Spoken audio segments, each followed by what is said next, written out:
Alright, Sunday night streams. Back again. Continuing with Final Fantasy VII. I'm gonna rock this joint. Continue on the road to North Corel. God damn, that is coming in loud on my headset. I mean, I love the Final Fantasy VII music, but you know, I like being able to hear the sound. I'd like to be able to hear the soundtrack next week as well.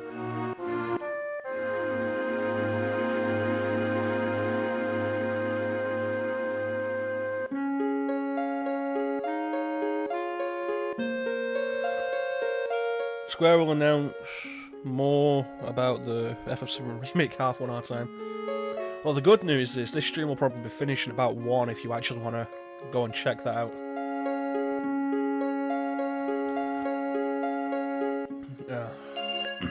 So we're continuing on the road to North Corel. My hope for today is to finish up post Nibelheim. I'm hoping we can get to Rocket Town at least. We'll see how that goes. So we've got a bunch of stuff to get through before that.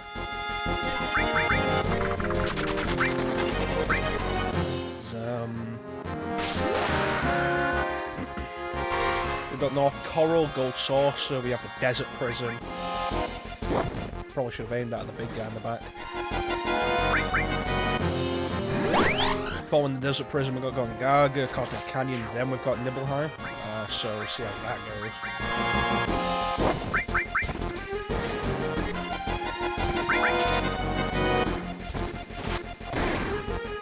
Diamond Pin. That's a weapon for Buttercup. I keep forgetting what I've named these characters.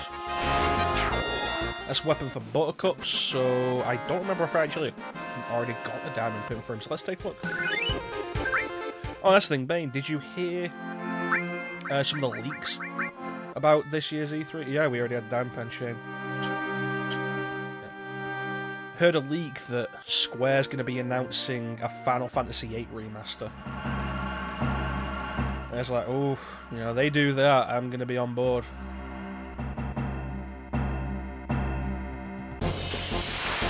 But I hope it's a remaster rather than another remake that we're not going to see for several years.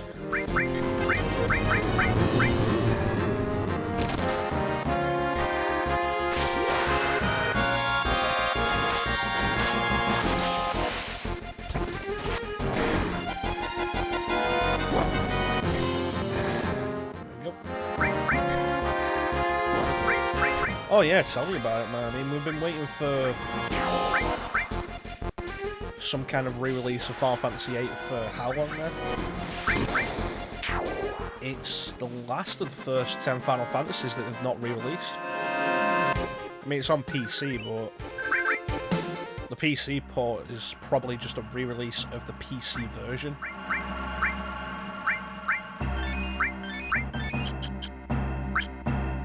I'd be all over a Final Fantasy VIII remaster. And remaster rather than remake, like actually clean it up. Add some convenience. Add some quality of life features. God damn it. I'd be totally on board with an 8 remaster. It's a bomb.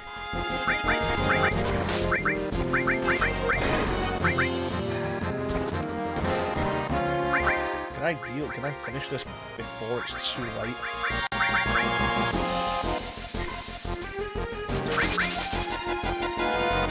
Uh-oh.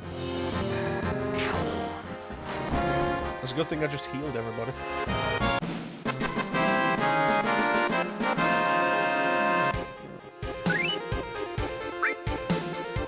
If you're interested though, Bane, at the minute, Square is actually having a sale on a few of the Final Fantasies on mobile. And it's like, yeah, mobile, I know.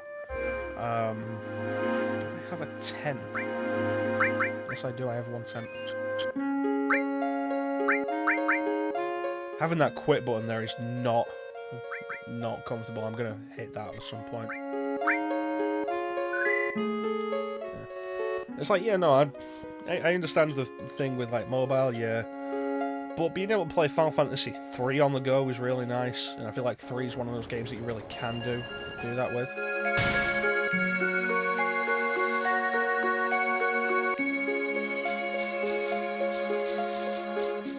Come on. Yeah, I think we got it. No, I understand. I mean...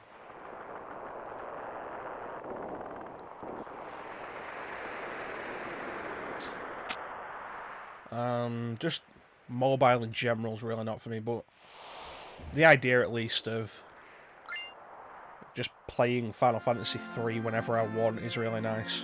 And just having it in my pocket.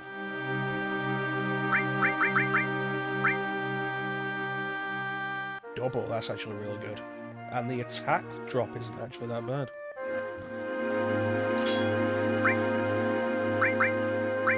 What do we lose? E for it.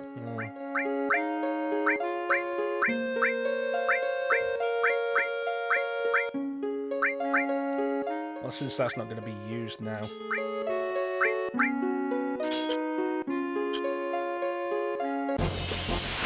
But yeah, you're right, like, 7, 8.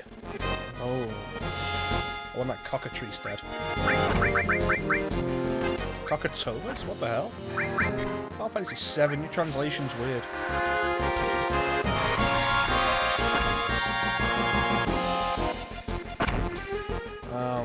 Yeah, 8 does get a lot of hate. And I can understand a bunch of it. But it's still a really solid game. If I have Roy focus on the back row, I don't think he has an attack penalty. Because he's using a long-range weapon.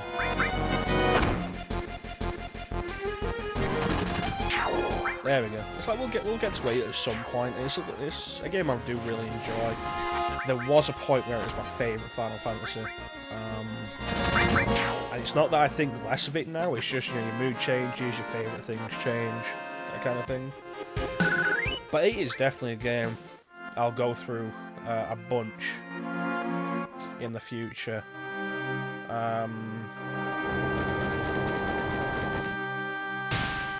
So I want the left this time.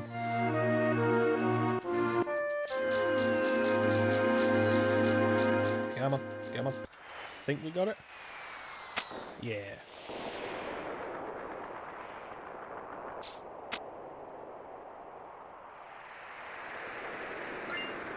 There's that wizard stuff you were talking about.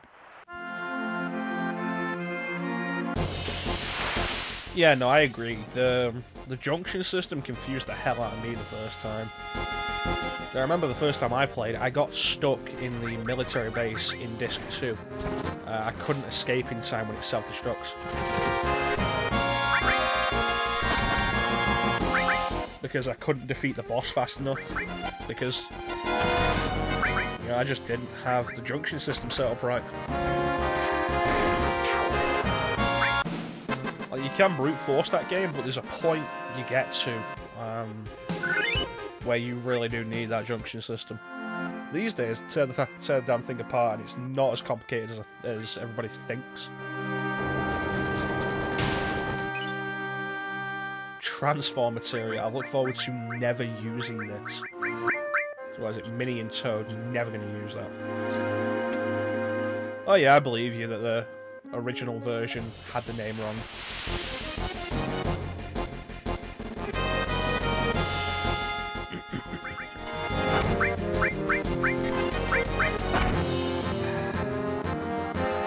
Yeah, no, the junction system isn't that complex when you get down to it. It's just that nobody really understood at the time.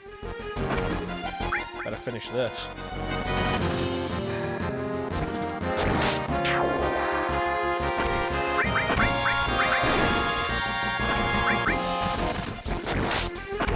Uh-oh.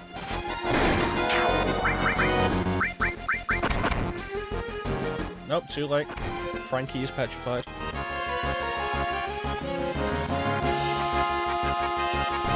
You say you like the materia system. I like the idea of the materia system, but I feel like 7 never really requires strategy to beat. I'll throw whatever into the materia system. There's no real strategy behind my thoughts with that.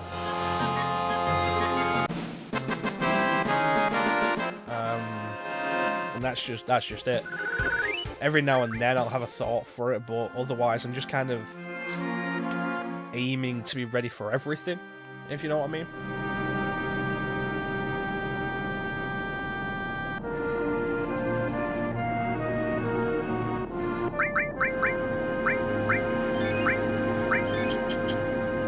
But the junction system, I do like the strategy the junction system allows.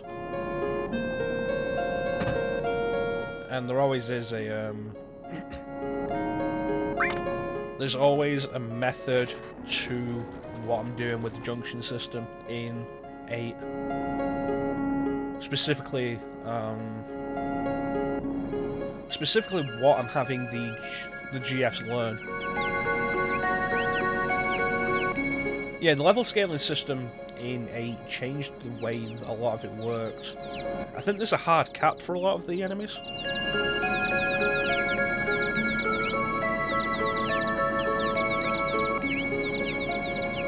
Take the treasure. Was it 10 Phoenix Downs?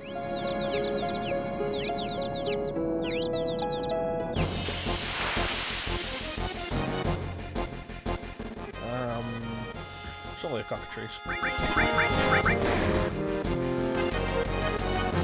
But, you know, the result of it is really... the brute force in the game is not the best idea. And it does add a level of strategy that does become required for the system. There we go, 10 Phoenix Downs. Always use that. Especially with the way this playthrough's gone so far. Alright, now let's head back.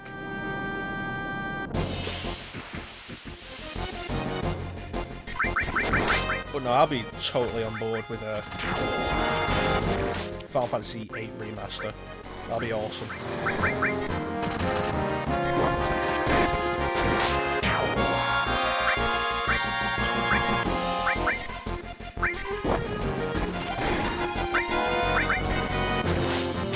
There we go. I've heard a lot of complaints about the story of 8 though, and I think I can understand a good amount of it, but I do think the story, a lot of the story for 8 does come together pretty well.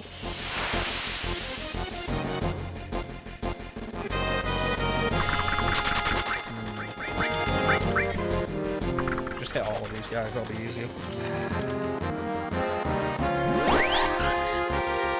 It's an interesting theory, Vane, that 9 was made simpler in response to 8. I mean, the main thing I'm aware of with the development time of 9 is that 9, 10, and 11 were developed at the same time. 9 is one last hurrah for the PlayStation, 10 is the introduction to the PlayStation 2, and 11 as an MMO. So I'm not sure if Final Fantasy IX began development before 8 came out. It's entirely possible.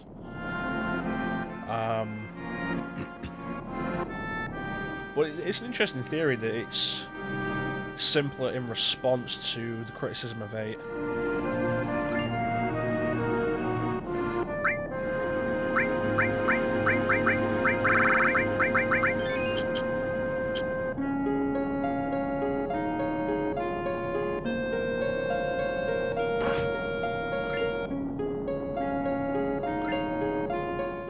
Source.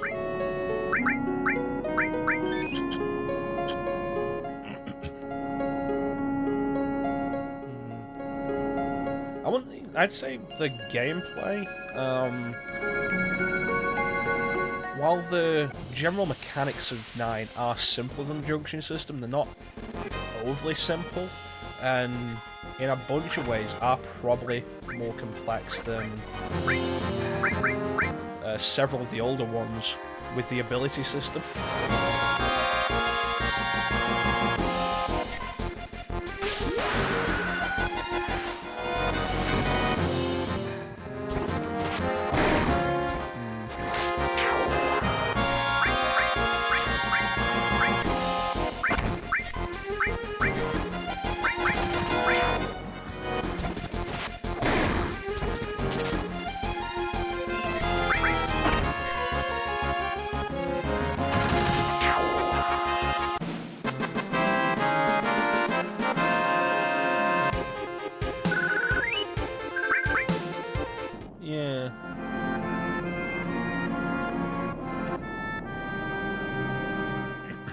But no, if Square is doing a remaster of 8, I'll be all over it.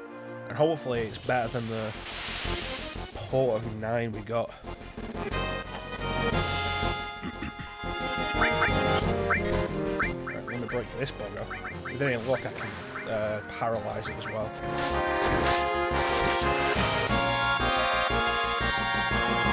Damn it.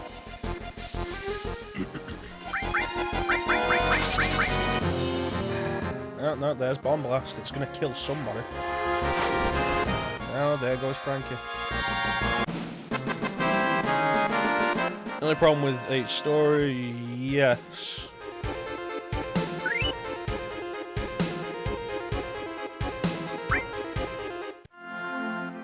I can understand the criticism about that. Not going to say what it is for the YouTube audience, in case they haven't played 8, because it is kind of a big spoiler. But while that revelation, I do agree, is kind of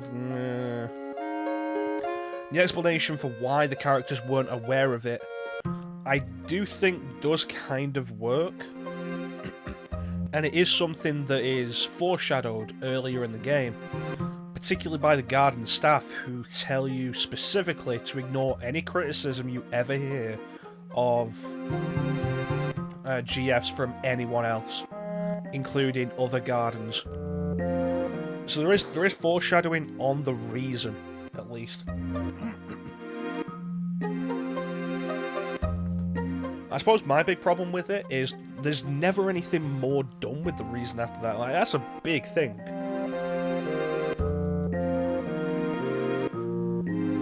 But they never do anything with it, and it's really kind of sad, because it's a really interesting plot point.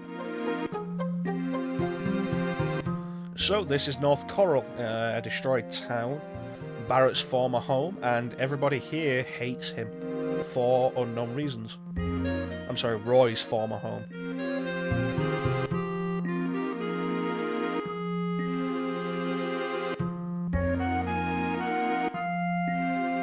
Probably not worth sleeping at the inn here. I don't think we're gonna ever need anything. No, I don't think we're gonna be in a fight before we get a chance to rest.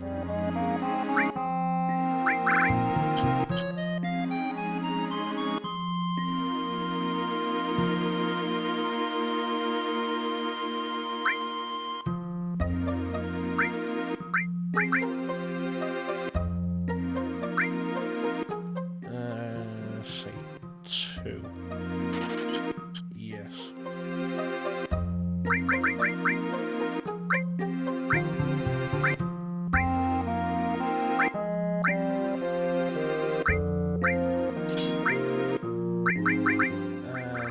Put all here. Wait, no. Yeah, put all here and then put Chocomock here. And we're all good. Yeah, it's a fair point, Bane. My argument with that would be that's just kind of intrinsical of the problem that Final Fantasy has with a lot of its protagonists being teenagers. But even then, you're talking a difference of like 10 years, maybe. 10 years can be a long time. And it does explain Squall's character a lot more if you take it in that sense. A lot of that idea is subtle.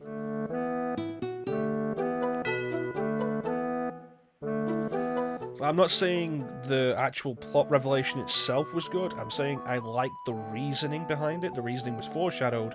I just wish they'd done more with that reason.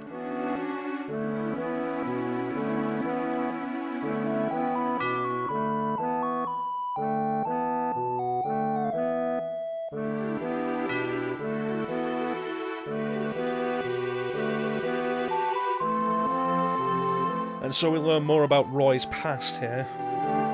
The place he came from. Oh yeah, Scarlet's in this scene as well. Scarlet. wonder if they'll keep her weird cleavage in the remake. Because she's always wearing a dress for some reason. And like, even though it's a PS1 game and the character models look like that, Scarlet has visible cleavage and it's kind of weird.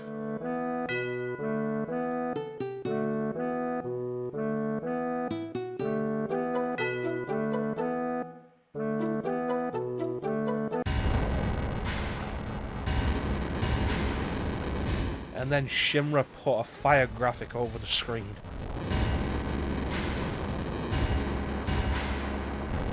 It's like, you know, I get that this is a pre-rendered game, the backgrounds are pre-rendered. The effort with Nibelheim on fire was better than that. That was just a fire graphic and people just falling over in the background.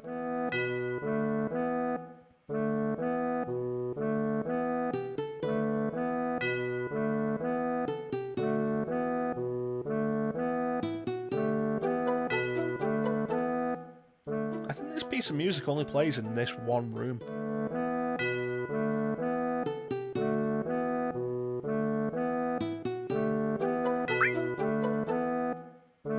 Let's go to the gold saucer! Yay!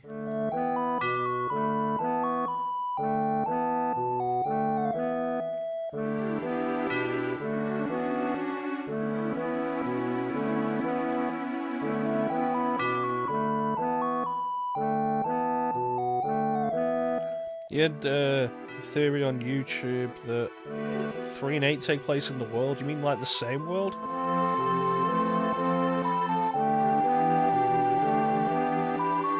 I don't really see how that would make sense.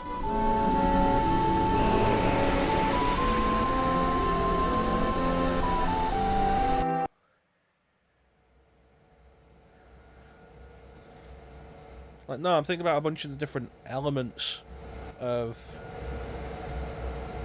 3 and none of them really line up with 8.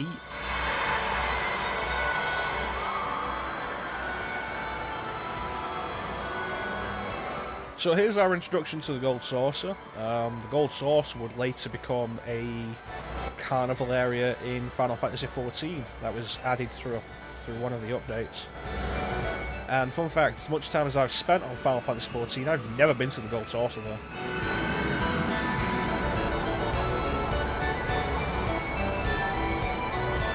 And I'm actually not sure how to get to the Gold Saucer in 14. I've never been there.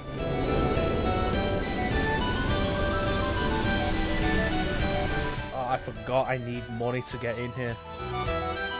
I didn't spend that much. Yeah, we still got enough. Yeah, no, throw some of the ideas at me, Bane. That explain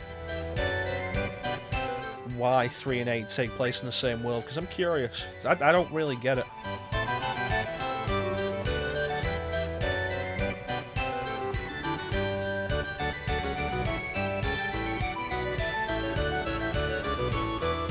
Alright, welcome to Gold Saucer, the fun time area of Final Fantasy VII. This was my favourite area as a kid. There was so much you could do here. Like Wonder Square had so many fun little mini games. So Wonder Square is where you can replay a lot of the arcade sequences, like the motorbike chase. As we escape Midgar, you can replay that there, and later sequences we can play there. Battle Square will let you do a bunch of battles with specific things, which is really cool. Chocobo Square will let you do chocobo racing.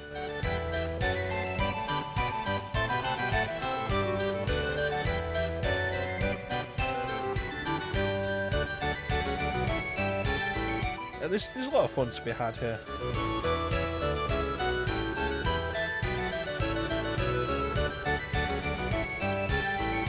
Ghost Hotel lobby. That's fair enough. It's probably worth grabbing that now then. Because when we come back here in the story...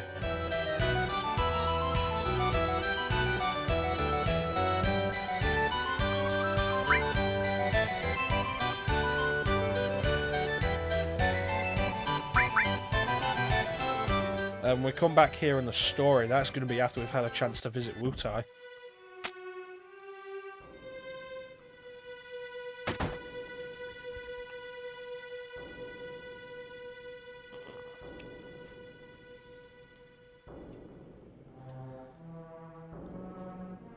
There we go. That's a fair point, actually. There is no bar in the gold saucer. Also, while we're here, we might as well show off that one Easter egg.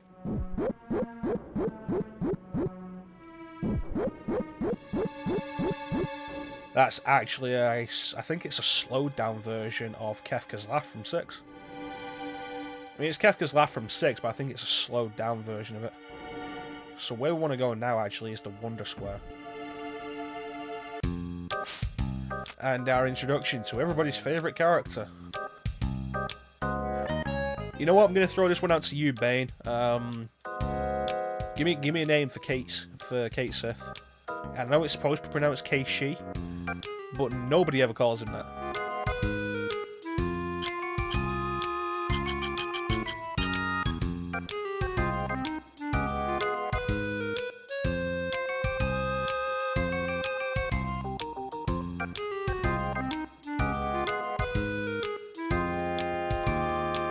You know, with the 4:3 ratio we're getting with this game, Furby, fair enough.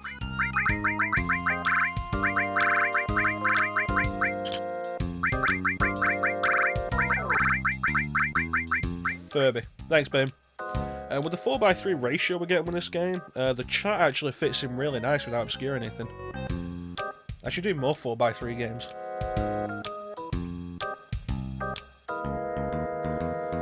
I mean, after we do 7, because 7's going to be long. I mean, we're on session 3, we're still on disc 1, and we're not going to be finished with disc 1 for a while.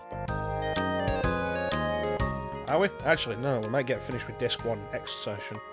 If we get to Rocket Town this session, we might be finished with disc 1 next session. Huh. But even then, disc 2's fairly long, so... After this, might take a bit of a break from RPGs.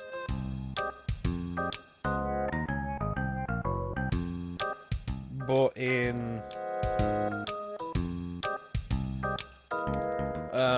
as far as like the future RPGs go, I really want to do Skies of Arcadia Legends on GameCube, and I don't think that game has a widescreen mode. So if it does appear in widescreen, I think it's stretched. I have to look into that. Like I said, if I do Skies of Arcadia Legends, that's going to be a long game. Alright, so now we go to Battle Square.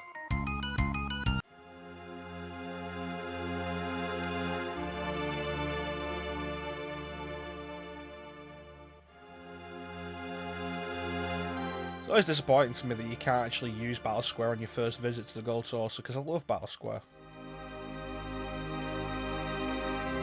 Dead. He's been shot.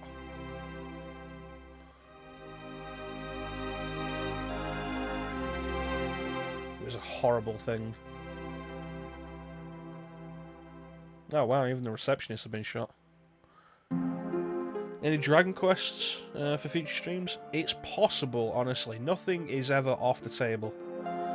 For at least like a one-off.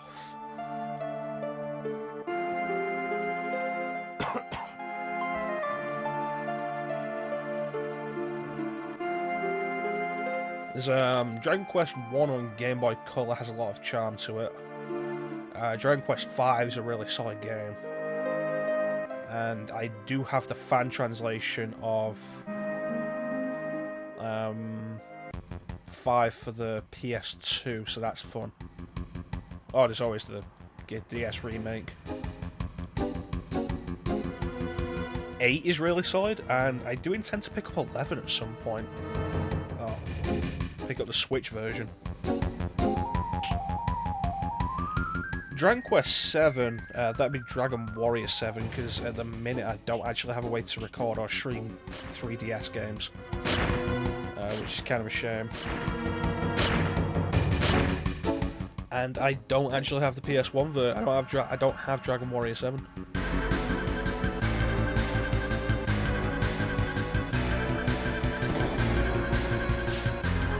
But as far as Dragon Quest goes, like, if I was gonna intend to do a Dragon Quest properly, I'd probably start with my starting place, which was Dragon Quest 8 on PS2, which is a fantastic game, really is.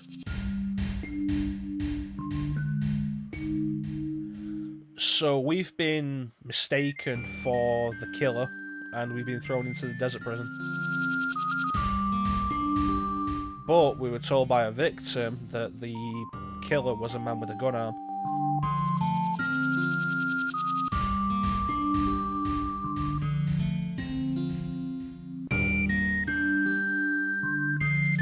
Quiet, Furby.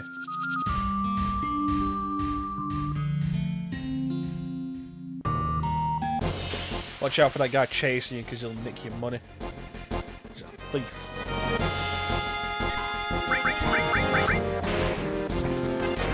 I want to get Furby out of my party as quickly as possible, actually. That guy stole my money.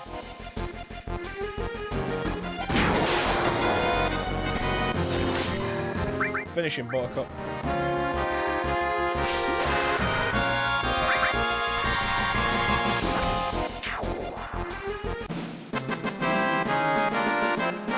You know, at the minute, as far as Dragon Quest goes, the only games I don't have access to are 7, 10, and 11.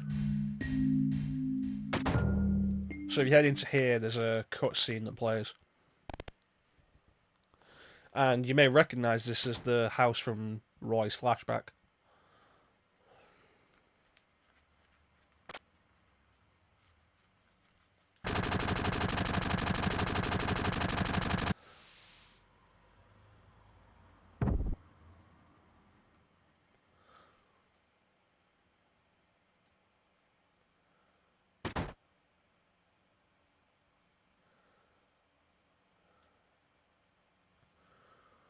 Yeah, got 1, 2, and 3 on Game Boy Color, could do those.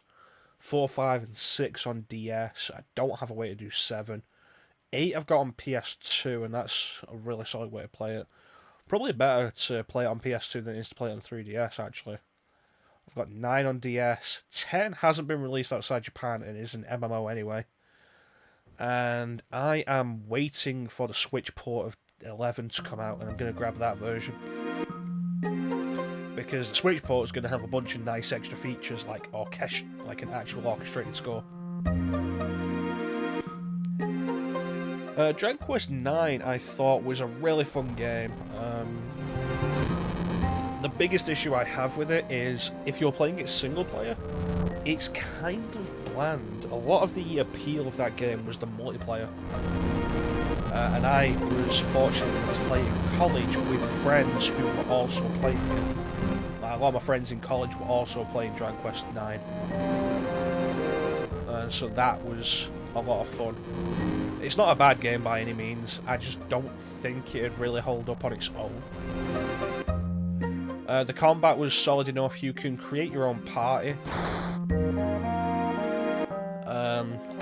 Because your party is capable of being just you and 3 other people you're playing with, none of your other party members have personalities, which can be an issue. Especially if you played something like Dragon Quest VIII, where the party members had a lot of personality. Like Yangus was great, Jessica had a lot of personality, and Angelo had a lot of personality. They all had a point to them. And it was really good. So if you can get around Dragon Quest IX and its party members not having any real personality, they're all basically silent protagonists, then it's a fine game. The story is about as involved as you'd expect a Dragon Quest story to be. The gameplay is really solid. Because all the characters in the party are created, like you'll create your character to start with, and then you'll create 3 other party members to be with you. And once you've done the boss of all trades, Abby, in that game, you unlock the ability to choose new jobs. And it does essentially become kind of like Dragon Quest's version of Final Fantasy V. So that could carry you through it. You could consider it like replaying Final Fantasy III on Famicom, or the original Final Fantasy maybe. Because of course your party in that game had no personality. Honestly, what I'd say is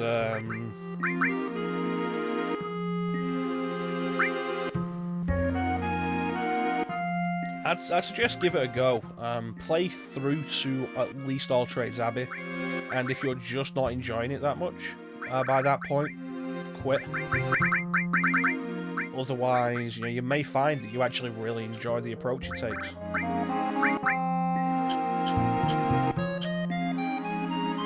Like I say, part of my prejudice might be that I did play it with friends.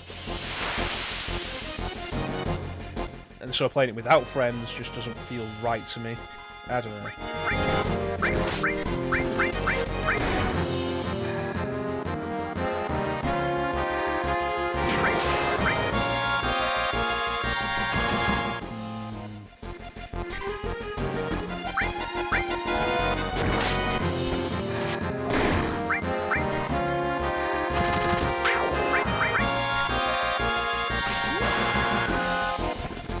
Yeah, tell me about backlogs, Bane. I mean, that, at this point, it's become the entire point of both streaming and the Let's Plays. To get through some backlog. It's part of that, and also to replay some old games that I love that I'm not going to replay otherwise.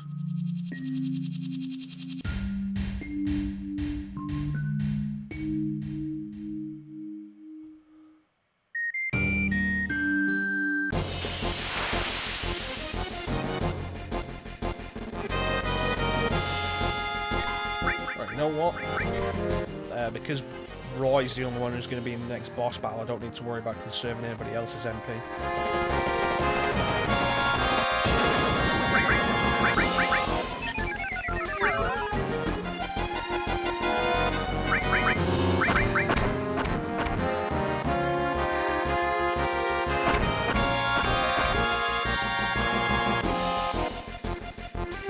Oh, he stole one of what I call Ham's weapons.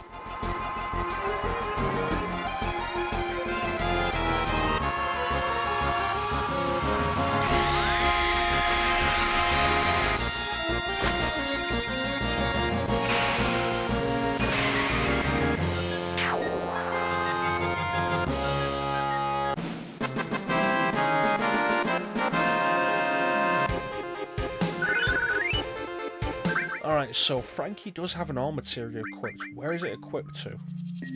It doesn't matter because none of his slots are linked. Fair enough.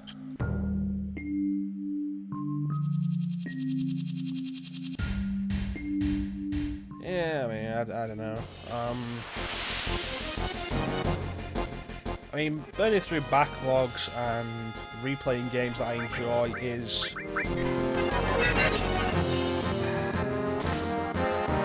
Why did you cast End Barrier? I'm not a fan of that.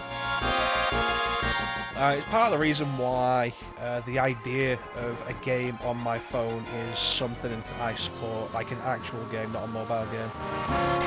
Because like the idea is at that point that I will actually play it.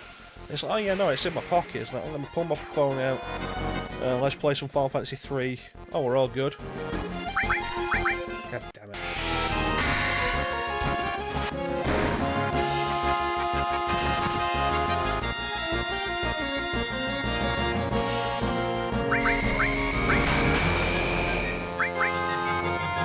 It's like Final Fantasy III. It's got problems.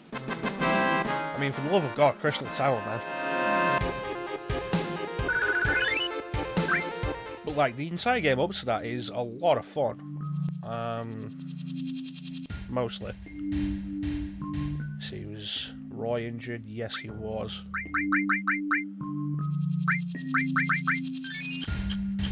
Alright, so let me reconfigure the order and check his materia. Restore, good.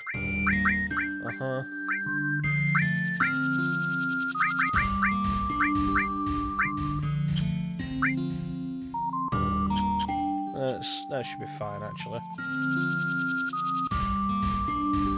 Like I say, no real strategy to this thing.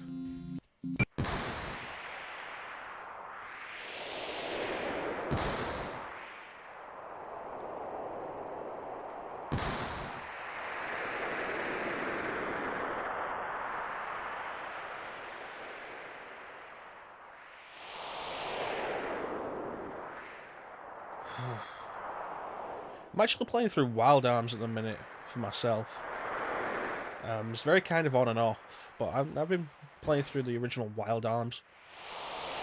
And you know, it's actually been a lot of fun. I like a lot of the ideas of it. The music's pretty good. Really nice Western theme to the music.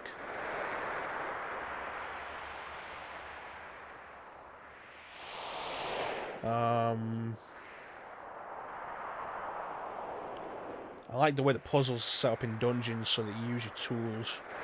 That's a really neat idea. Each character being someone you can switch between who has their own tools and their own advantages in the overworld is really nice. I like it. It's been a fun game, and I'm looking forward to finishing it.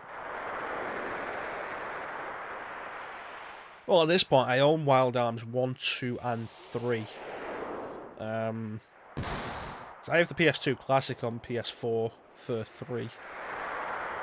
And it's a series I like the idea of, I just never actually played. So working through Wild Arms 1, it's been a fairly rewarding experience at this point. And I'm quite enjoying it.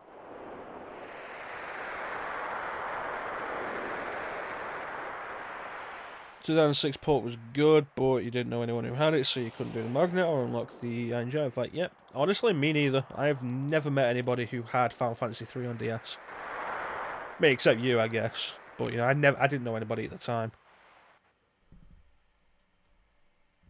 So when did I get my DS? 2007, I think. 2007 or 2008, I got my DS Lite.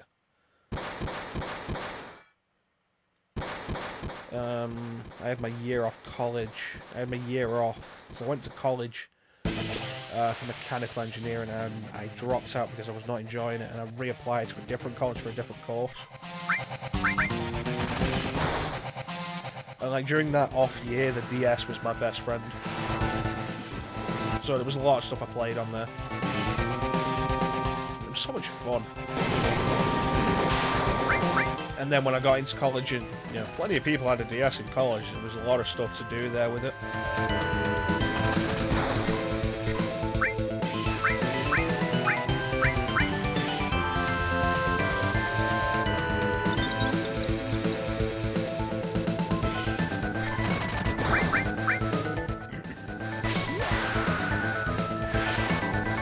Of course, college was also when I fell out with Pokemon, so... I mean, that's not a particular person's fault, I just lost interest in Pokemon during college because I wasn't enjoying it anymore. You know what though, it's also when I got into Suikoden for the first time. I picked up Suikoden T-Crease. And T-Crease, I've heard criticism, like a bunch of criticism, of T-Crease from a lot of Suikoden fans, but it's the game that introduced... Well, it's not the game that introduced me to the series. Am I going to survive this? Ooh.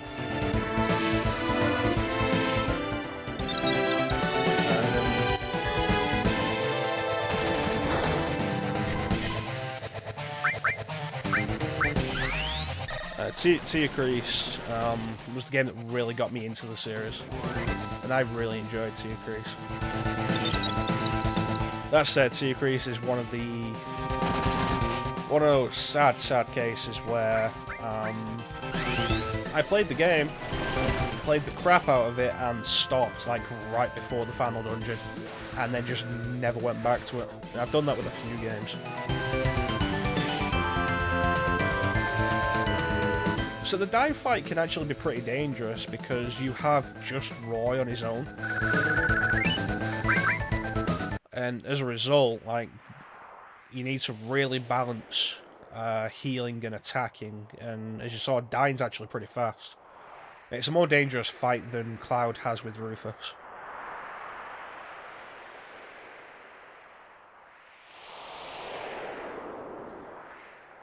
What did I tell you about quoting Loveless Bane?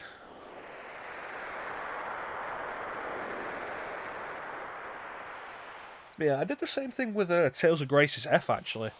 Tales of Graces F was actually the game that got me into the Tales series. Played the crap out of it, did quite enjoy it, and I just stopped in the final dungeon. Not really a reason why, I just kind of stopped.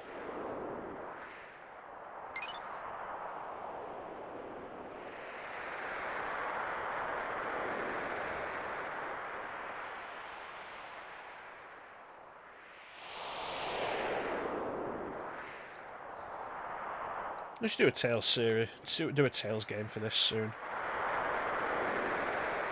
I mean, the question then is, like, which one? Do I want to go through Grace's F again? Do I want to go through Zillia again? Do I want to go through Zillia 2? No. Not again, not after the last time. I've not finished Berseria. I started that and just kind of stopped. In fact, you know what? I sat down and played Berseria once for like 3 hours, and I enjoyed it. And I just never went back to it. There's not really a reason for it, because I did quite enjoy it. So maybe do that.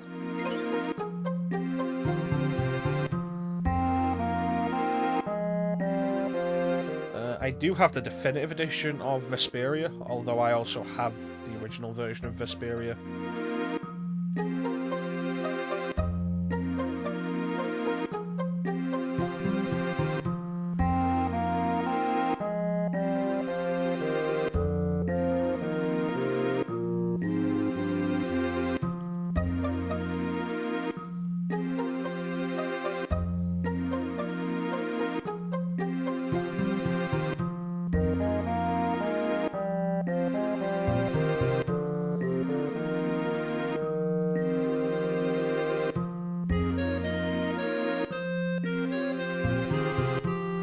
Who knows, Tales game would mix things up, and I've been debating if we, for the next RPG after this, do we do another traditional RPG after Final Fantasy VII, or do we mix it up with like an action RPG? And my thought with if we do that was mostly Kingdom Hearts, but you know, the Tales series.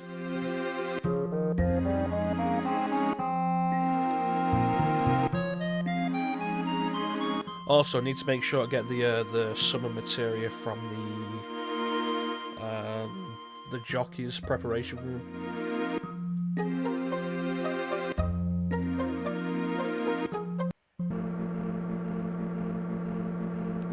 You know, I have had Valkyrie Profile 2 for years, and I think I played it once. I don't even remember what I thought about it.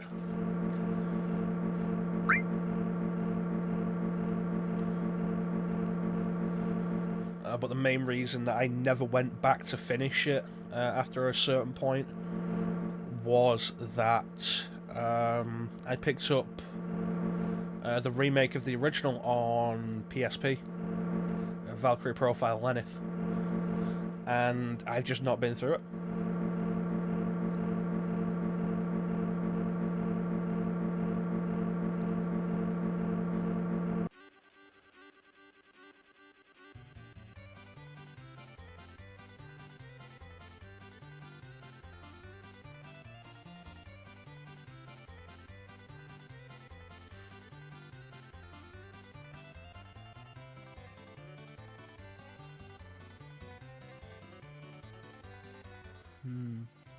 I've got a bunch of Tri-Ace games on my backlog anyway. Because pretty sure Tri-Ace did Valkyrie Profile. Let me check.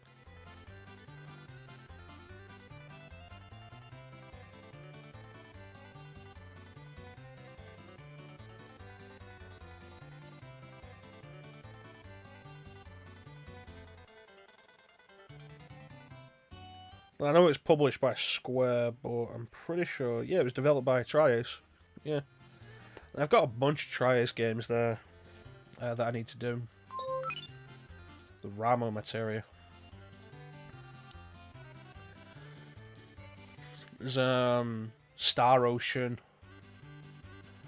Never been all the way through a Star Ocean game. I've got Resonance of Fate there that I've been wanting to do for ages because it sounds really interesting, but it has this long and arduous tutorial, and that's been the big barrier to entry.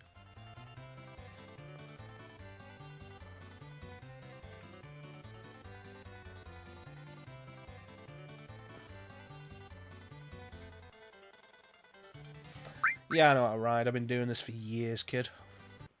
It took you 9 years before you revisited Breath of Fire Dragon Quarter. Yeah, no, I understand. One thing I don't think they ever tell you about Chocobo races is if you hold all 4 shoulder buttons, your stamina will regenerate, which is very important. Because your stamina will run out as you just as you're running, and if your stamina runs out, your Chocobo will go so slow.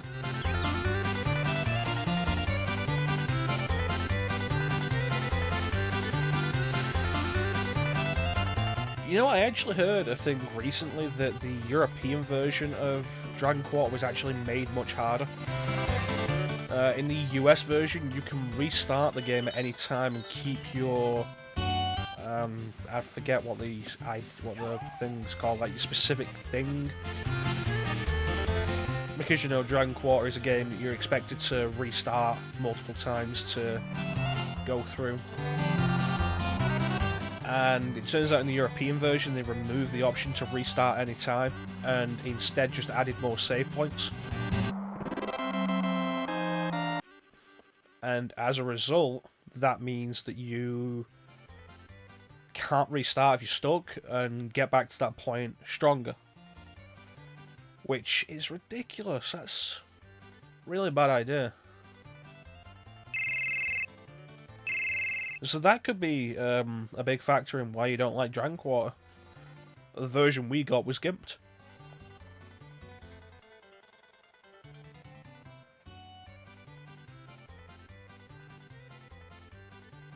Gongaga. I think we're going to get the Titan materia in Gongaga.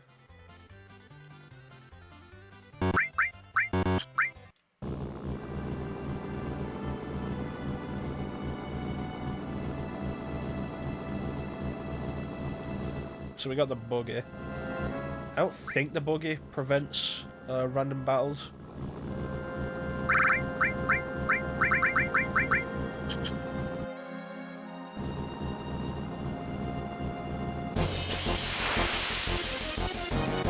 Nope, doesn't. That looks nasty.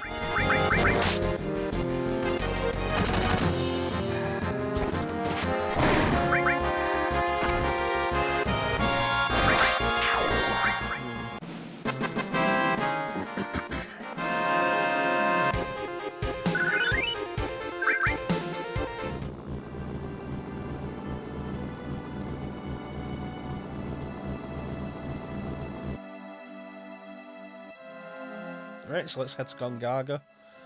I'm aware, actually, if you have Tifa in your party during this fight, then Rude will never attack her. There you go, Laura. If you have Laura in your party at this point, Rude will never attack her, and if you take out Reno, and then your party ends up down to just Laura, then Rude will just quit the fight and you'll win.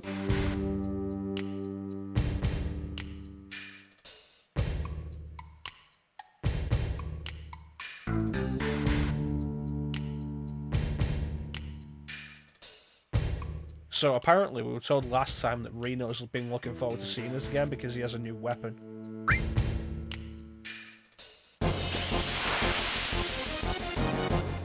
I love how they don't even get a boss battle theme now.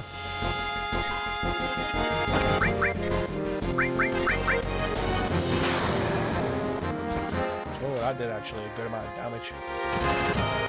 But yeah, I'm pretty sure like you want to take out Reno first.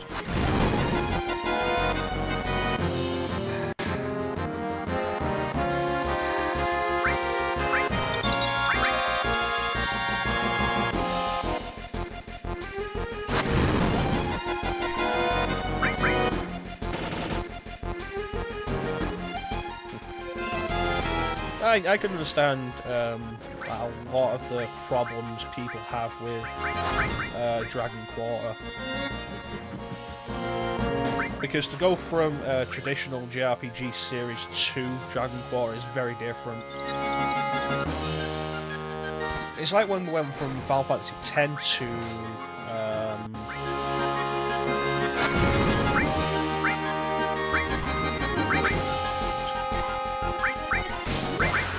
there we go. So we went from 10 to 12. Is 12 a bad game? Not really, but it's got its problems, and if you liked the old style, then the change is something you're probably not going to enjoy. But yeah, that change that they made to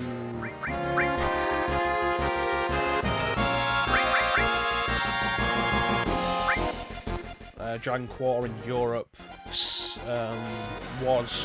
from what I hear, really bad. Really ruined a lot of the way the game flows.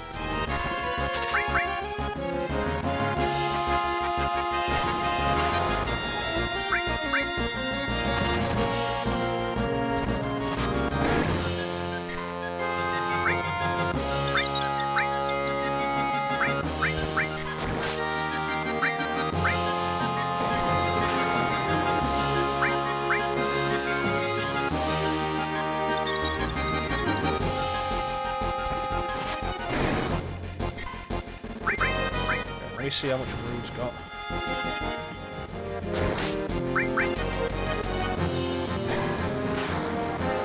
Alright, well that's a limit break for me.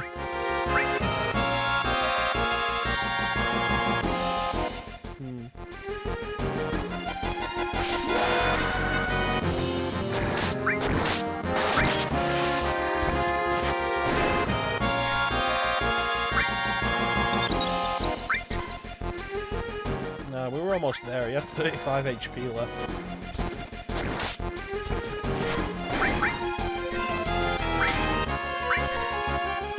Oh no, we've got him this time. Should have healed him, Rude. This is why my party wins, because I know when to heal my team.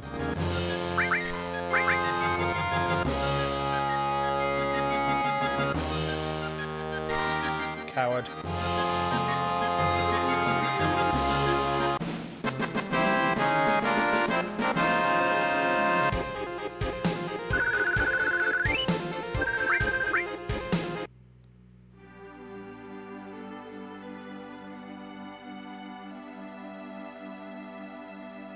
Spy. Do you trust everybody? I mean, there are two people specifically in the party that I don't trust.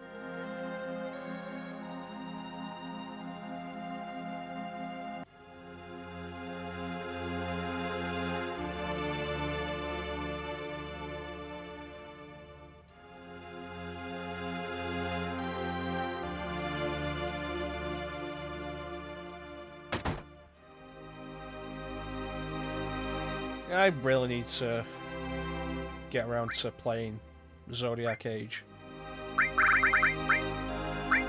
Time, definitely want that.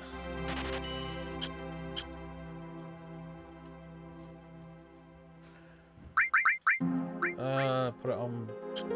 Yeah, put it on Buttercup, actually.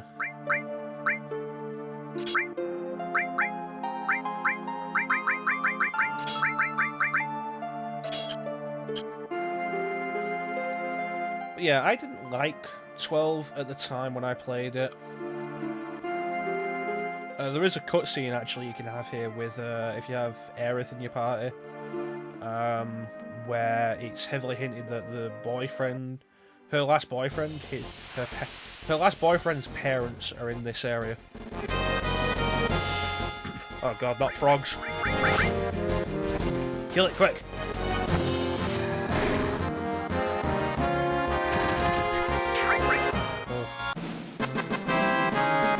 No, I've not got the death blow materia. I forget where exactly that is. Oh, there it is. There we go. I got the death blow materia. I forget the exact pathway in Gongaga, There's no one pathway leads to the village, one pathway leads to the reactor, one pathway leads out. I forget which one leads to the reactor. There's, I want the Titan materia here.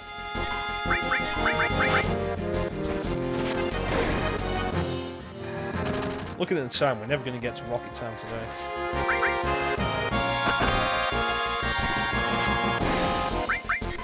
Actually, while we're in battle, I want to check it. Nope, time magic does not link with all. I always forget what exactly all will link with.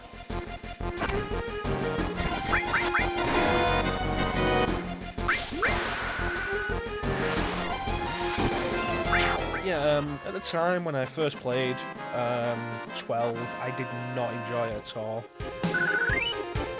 Didn't enjoy the characters, I didn't really enjoy the gameplay. It's very MMO inspired, the gameplay, actually. But I think, like, having played a considerable amount of Final Fantasy XIV,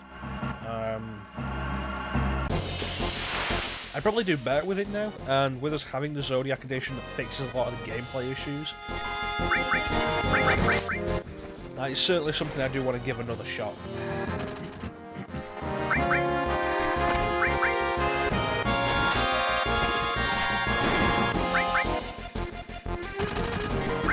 We'll just see when that is.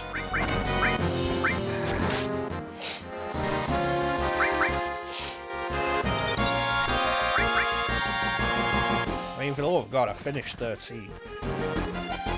I can't not finish 12 at some point.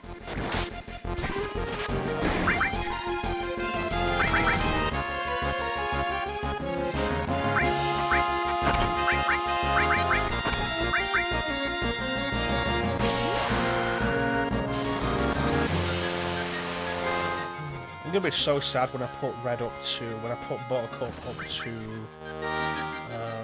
Limit Break level 2, because Lunatic High is so good.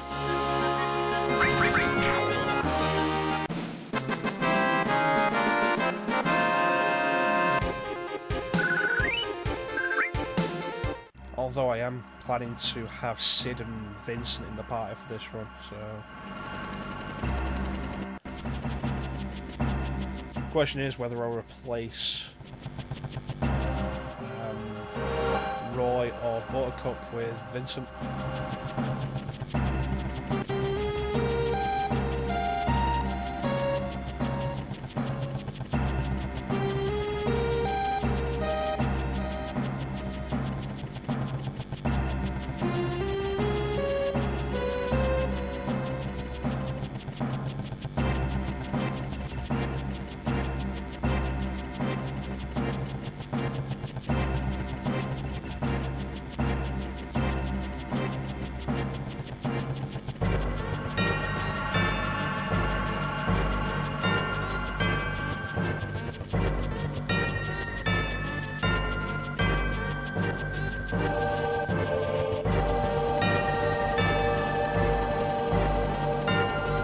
I think I heard about that. This scene playing on disc 3. There we go, Titan. Let's get out of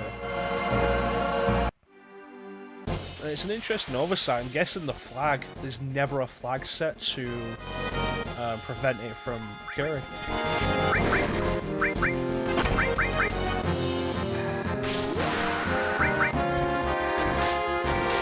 And it's weird, because it can't be for the sake of making sure you don't miss that materia, because there's so much other materia you can miss. Like, if we hadn't got the Ramu materia while we were in the prep room for the Chocobo race,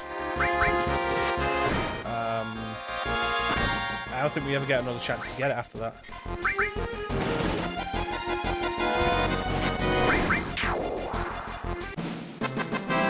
So, correct me if I'm wrong, but the next Turtles Paradise flyer is in Cosmo Canyon, right?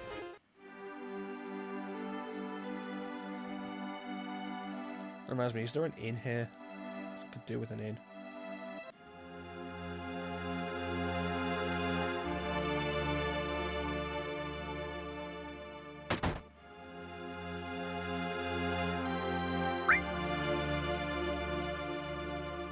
2 in Cosmo Canyon.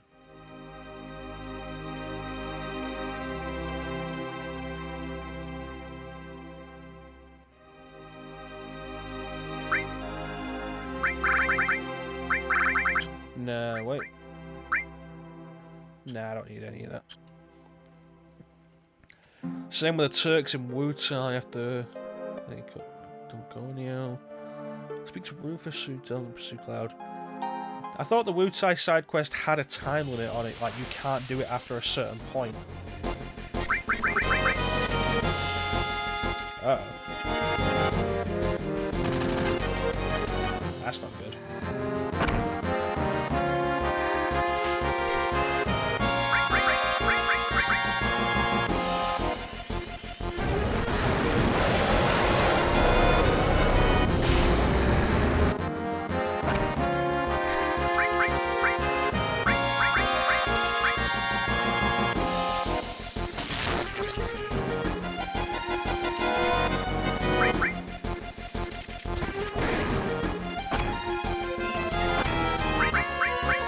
Chocomarg. Really? I'm sure you can only do Wu-Tai in like the first 2 discs.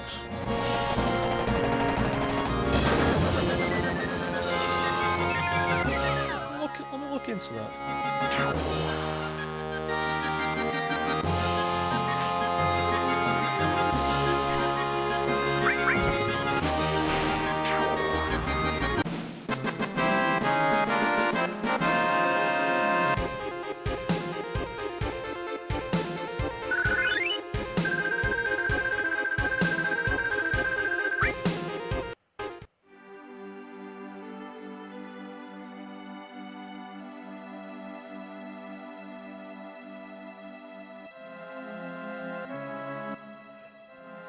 Wu-Tai can be done any time between getting the Tiny Bronco and the last dungeon of Disc 2. Yeah.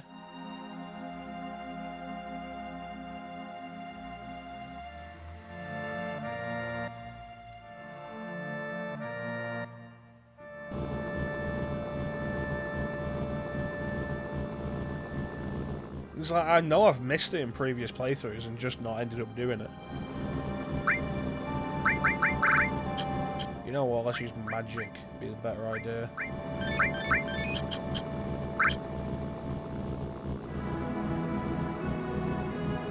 So, Cosmo Canyon.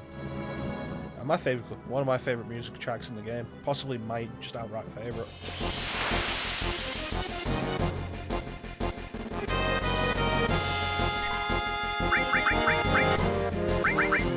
Might as well just throw the big magics at these guys because we're almost there.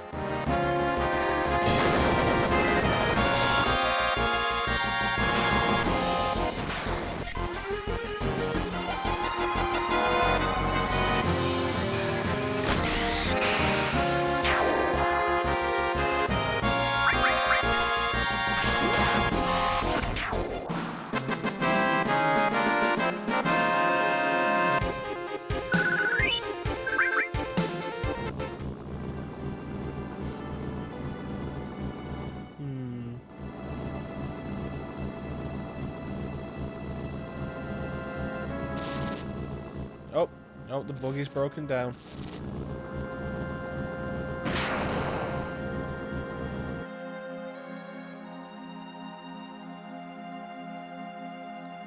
And so this basically happens to force you into Cosmo Canyon. Because Cosmo Canyon is the only place actually on this island. Like, to get anywhere else we have to cross rivers, and without the buggy we can't do that.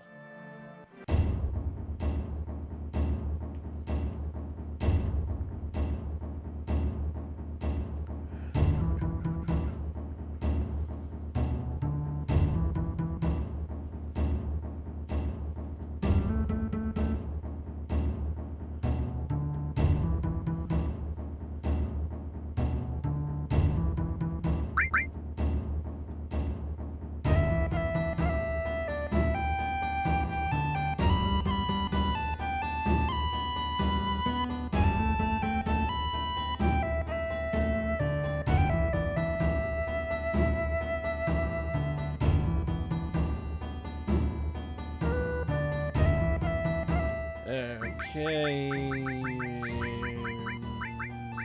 Just throw you in there. Alright, so I know where one of the Turtles Paradise flyers is. Where's the other one?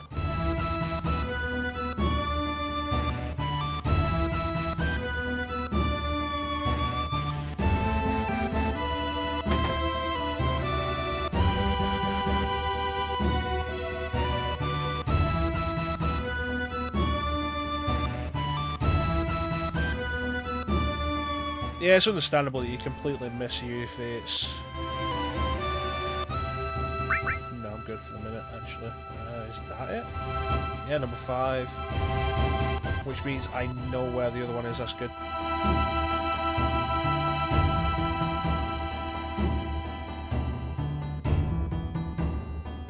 What up, Buttercup?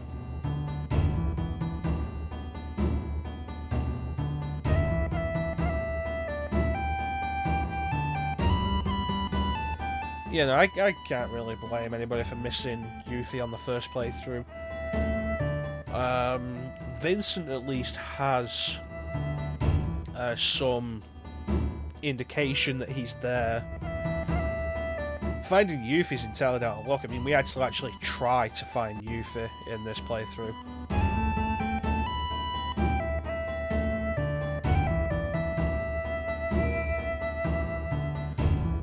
Did we have to get them in order? Did I just ruin it by finding 5 then 4?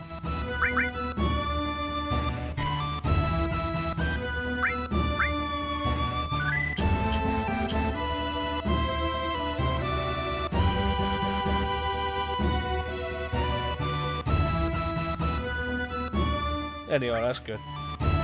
Butterfly Edge, Heavy Vulcan, and the Silver Barret.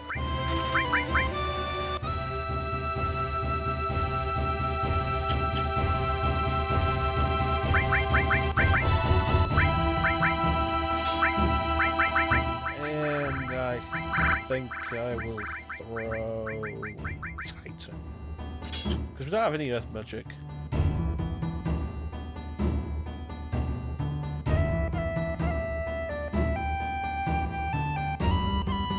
Alright, so let's go and get Cosmo Canyon done.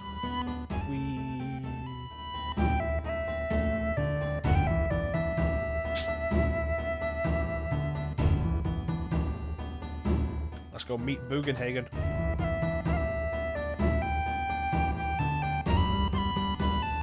You got what you wanted, Bugenhagen. Give those people ear.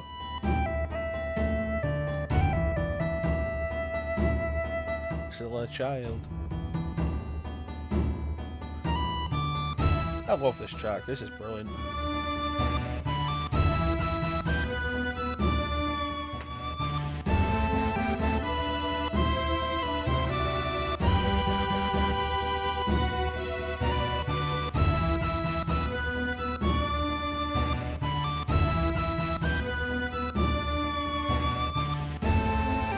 Well, we're not in a Johnny Cab anymore, we got out because it broke down.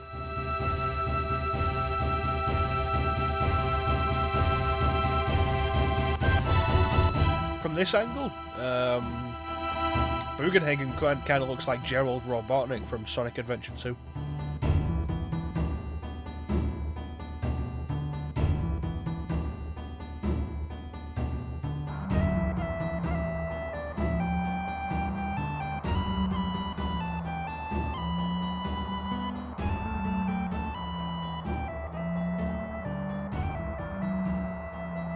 Planets are born, planets die.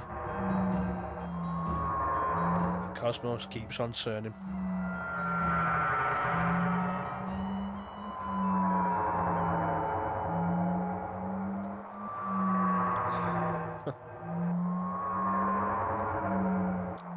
Now, no swearing in the chat.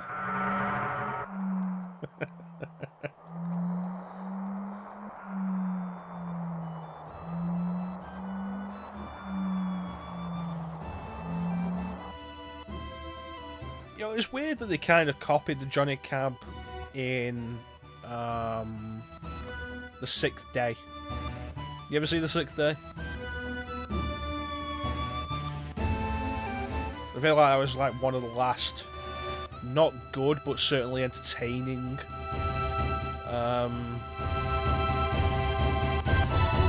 Schwarzenegger movies.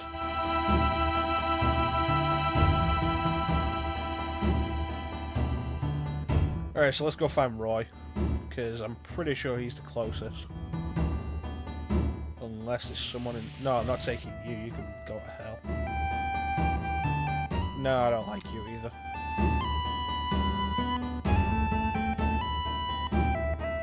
Oh, Robert Picardo. Alright, we don't actually need... Yeah, no, that's fair enough. I'll take Helga. It'll be a nice thing to do for her.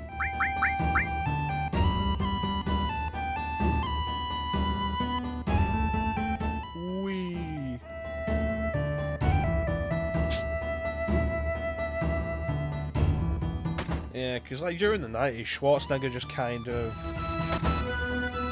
lost a lot of his momentum in movies. There were a lot more comedies and a lot more PG-13 movies, and there was a lot less awesome action, and it just kind of fell down. I mean, Sixth Day, as entertaining as it can be, is still a very tame Schwarzenegger movie.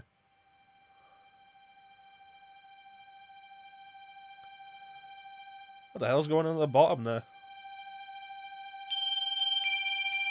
Did we bring Helga with us?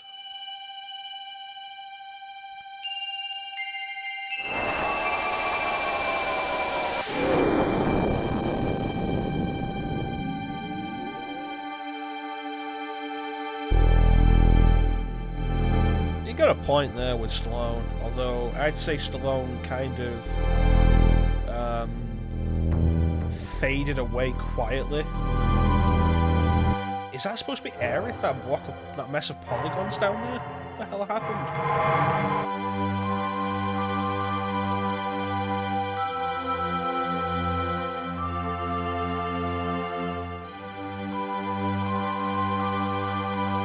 Yeah, Stallone kind of just faded away in the background. Schwarzenegger's decline was very much a thing you could watch.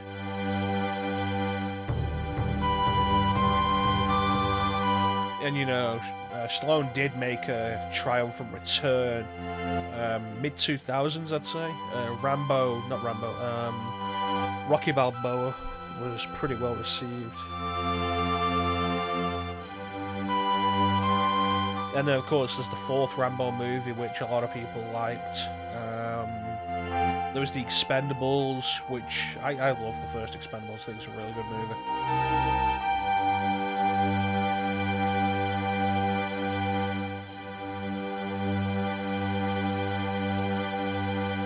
Alright.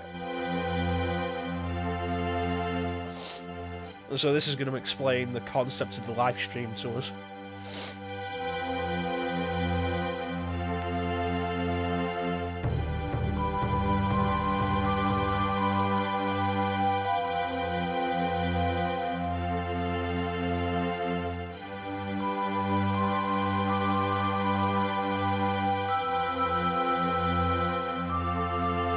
Spirit energy is a source of life for trees, birds, and humans, and nothing else.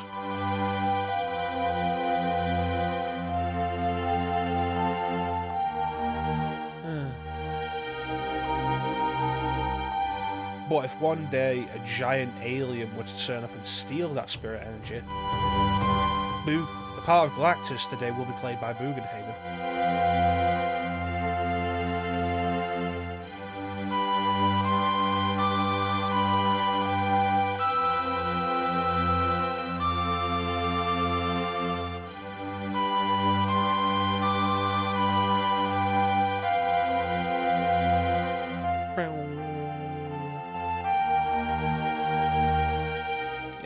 I love the way on the PS1 Square had the FMVs that would have your characters overlapping the FMVs. And so you had the backgrounds that looked... What the hell is happening with Helga there? You had the the backgrounds that were pre-rendered, and those looked really good because they were basically just pictures. And then the backgrounds that were actual videos and still looked really good because they weren't 3D backgrounds, they were just pre-rendered video.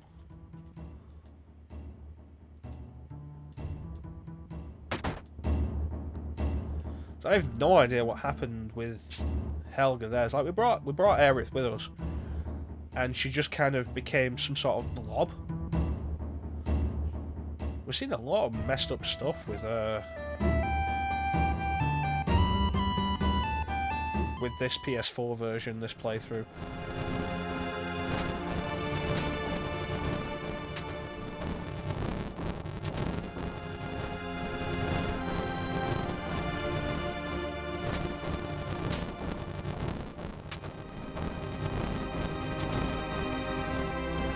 Yeah, Final Fantasy VIII did it really well. Like the whole battle over the garden at the end of Disc 2. That looks really good.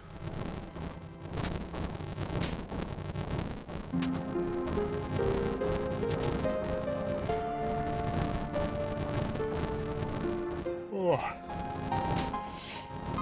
I'ma do it.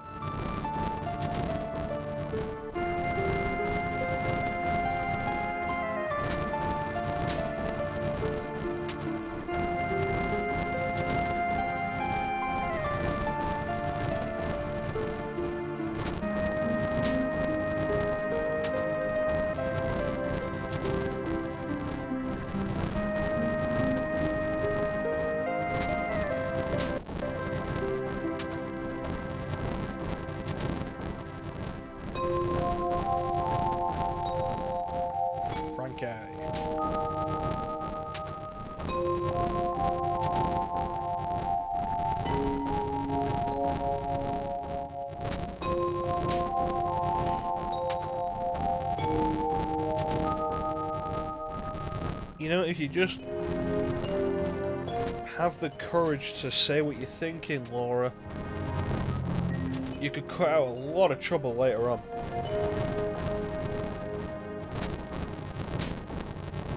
And save us a whole existential crisis, maybe. Or, you know, get out of the way earlier, that'd be nice.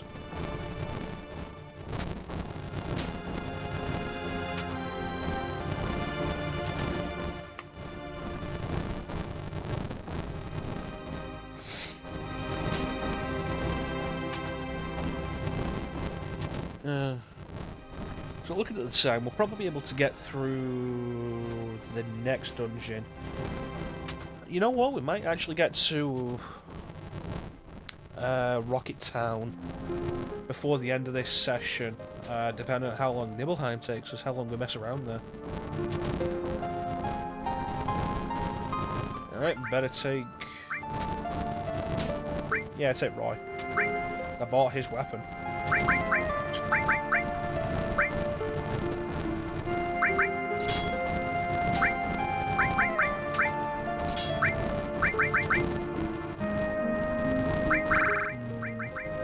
Ramu.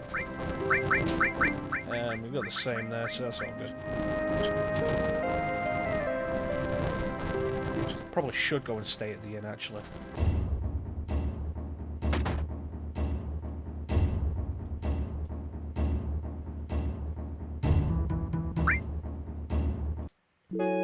Dream of the stars.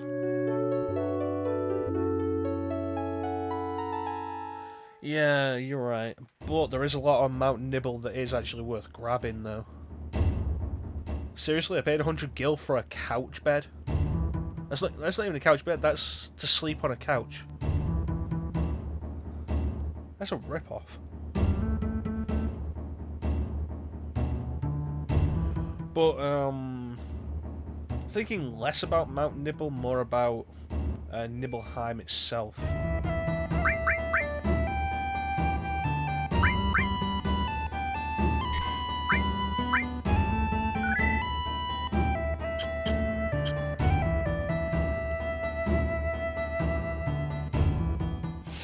Now, how much we're going to mess around in Nibelheim, we'll see.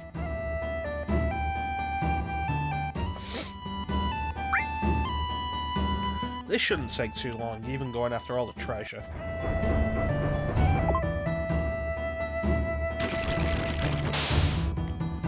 Well, you can really tell what's a 3D model and what's pre-rendered, can't you?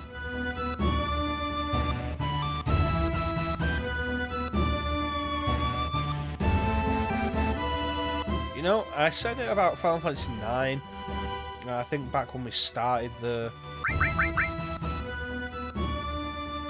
Is that the order on what? I think it is. Back when we started the stream, but...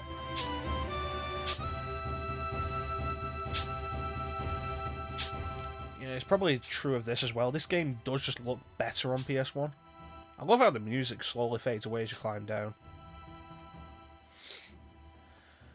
But yeah, no, look better on PS1, not because it looks better, but because it blends together better. Like, the 3D models stand out a lot. Look at that materia there. And it just stands out a lot. But on PS1 it all blends together a lot better. Maybe I should have brought Helga. No, we don't actually have we don't actually have holy magic.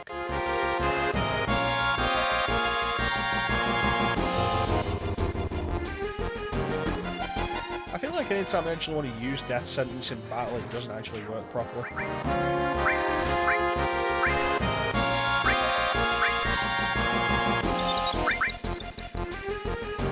And of course, because these are undead enemies, healing anything, magic, items, whatever, works great. Yeah, you get what I mean though, like, it all just blends together better on the PS1 because, like, the resolution of the backgrounds hasn't really changed in the PS4 version. They've blown them up without cleaning them up. Meanwhile, your 3D models have been improved.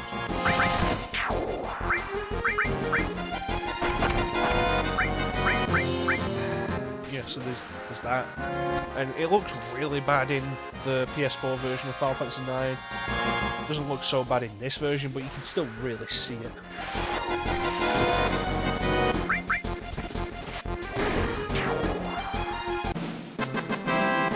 Yeah, the Shimmer Mansion won't take too long. The question is whether or not I'm going to get Vincent there or whether I'll come back for him.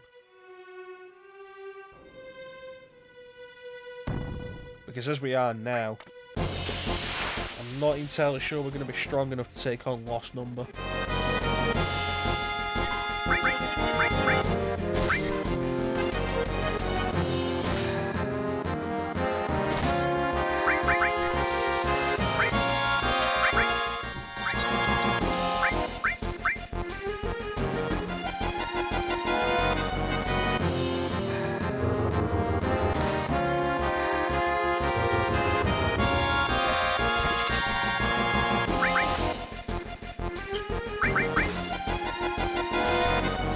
These guys are fast.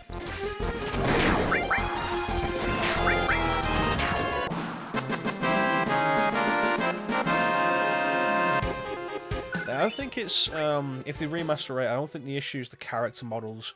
Because the issue in this isn't the character models, the issue is that the backgrounds haven't been cleaned up. Nice. I mean, there's the case you were talking about the mod for the PC version of 7. It changes a bunch of stuff. The main mod I've been paying attention to has been the one that... Yeah. The one that cleans up all the pre-rendered backgrounds, and it's been used in a bunch of stuff. Final Fantasy 7, used it Quake, cleaned up a lot of the textures there. It's like, if you check online, like, comparison shots, it's night and day. And it turns out it wasn't actually a concerted effort to make them look better. It was an AI routine. and the backgrounds look so much cleaner as a result.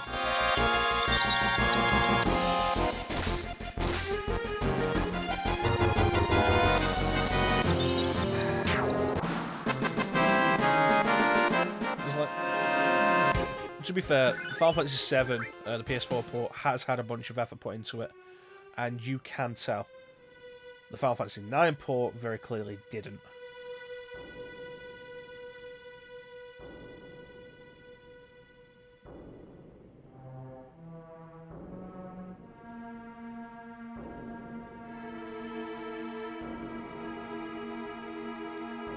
We're still doing alright.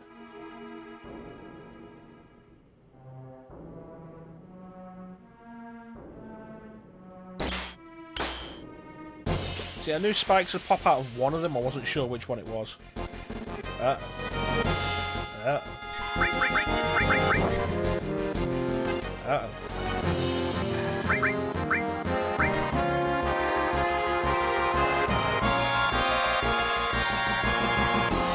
That's the thing, though. The leak that I've heard is that 8 will be remastered, not ported.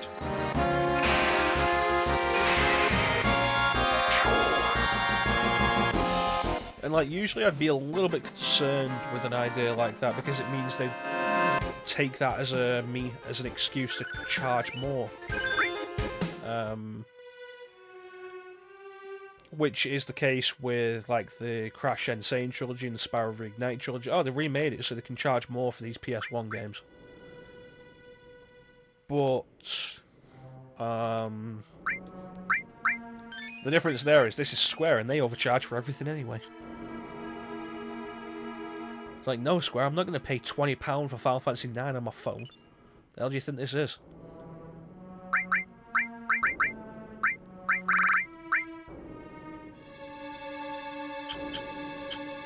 Added effect. If I remember rightly, added effect goes great with Hades, doesn't it?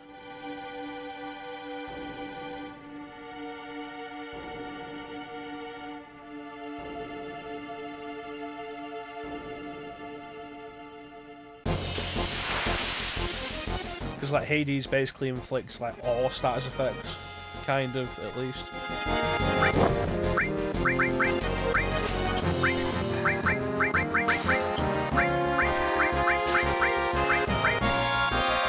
Yeah.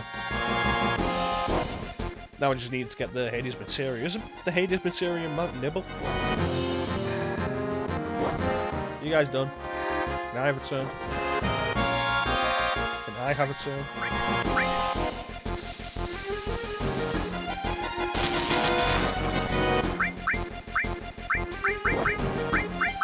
The hell with it. Really? Is it Jelinka? Jelnica? Is it Jelnica? I always called it Jelinka.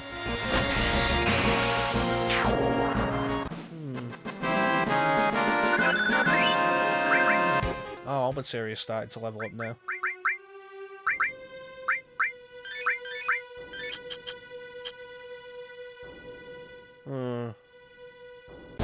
So what sort of material am I thinking of that's in Mount Nibble? Oh god, you guys just won't stop. Yeah, Lunatic High, let's finish, let's speed this up.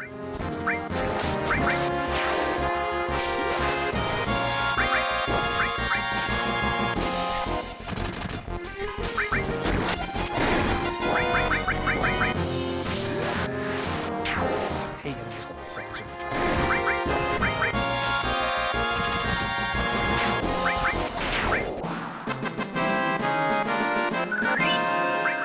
There's a summer materia in Mount Nibble.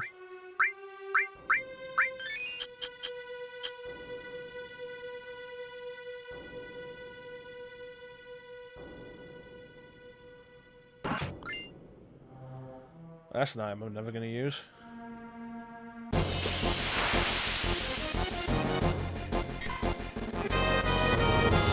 No summer materia in Mount Nibble, Odin's in the Shimmer Mansion. Yeah, Odin's when you open the safe. But you have to defeat Lost Number to get it, to actually pick it up. You know, I don't remember if they kept the mistranslation of Odin's attacks in this game. in the PS4 version.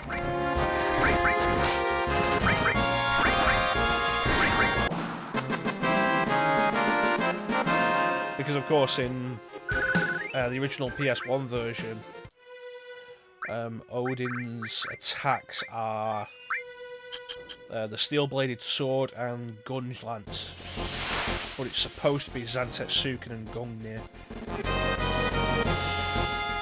I am sick of you guys.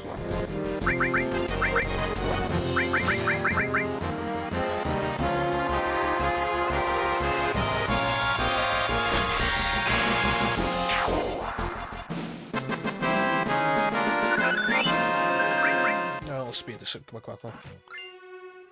That was not worth an ether.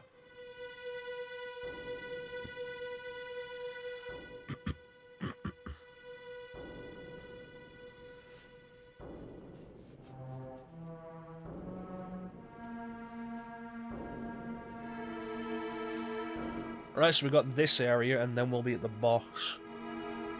Let's see. I wanna. Is this the right one? Is this? No, there we go. Leviathan in Wutai. Don't you need Leviathan scales to get Leviathan? Jata in the Sleeping Forest, which you can get immediately after getting Tiny Bronco, which I'll probably leave until after Temple of the Ancients.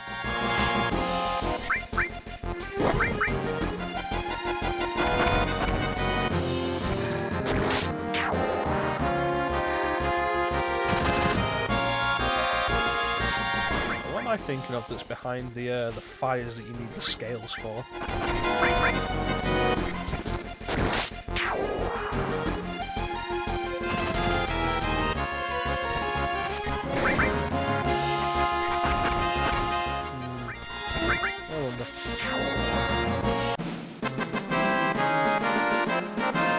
You get Leviathan after Yuffie defeats Godo. Yeah, you know what? I'm not going to be getting that on disc 1, I can promise you that.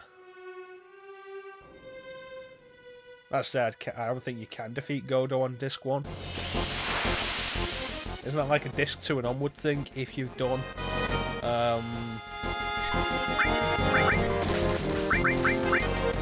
if you've done the Wutai side quest?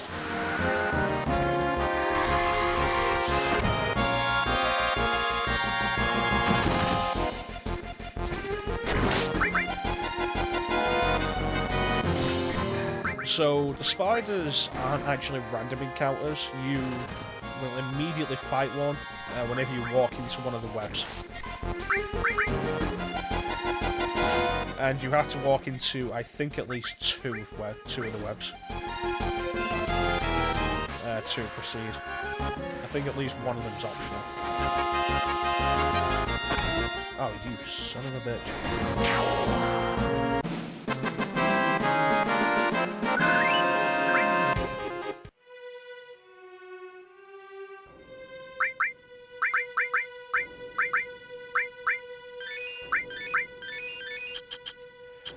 Leviathan scales are you get the Oritsuru weapon for Yuffie and the Steel as Well materia. The Steel as Well materia sounds really good, but it's not something I've ever actually used.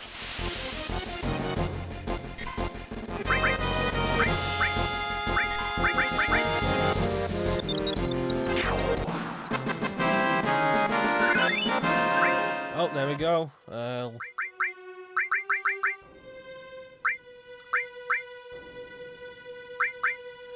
Buttercup learned his first level 2 limit break. So unfortunately we have to say goodbye. God damn it. So unfortunately we have to say goodbye to Lunatic High. Is it this one? I hate maze caves like that.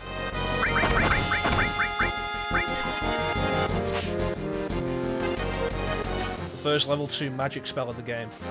Bolt 2.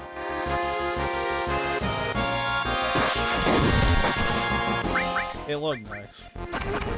The issue with combining any materia with ore is it does reduce its effect. Which is a shame.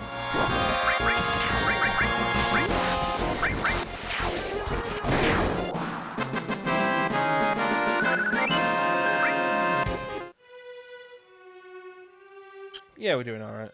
Okay, and another spider. Which let me sense actually. Get an idea of its health. Okay, 2200. Right.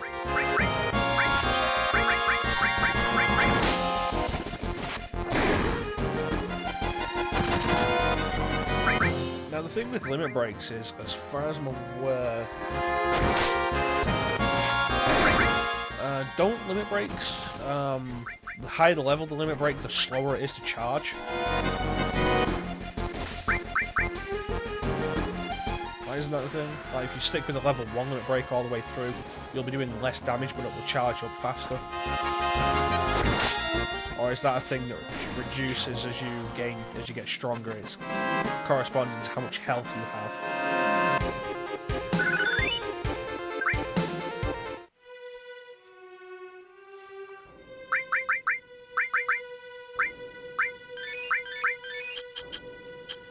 I swear the... I'm in the mood for you.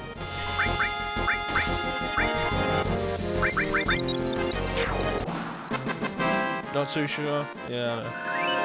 It's possible. It's something that makes sense as an idea, but I've never confirmed. X potion. Where's that bloody... Wait a minute. Isn't there a...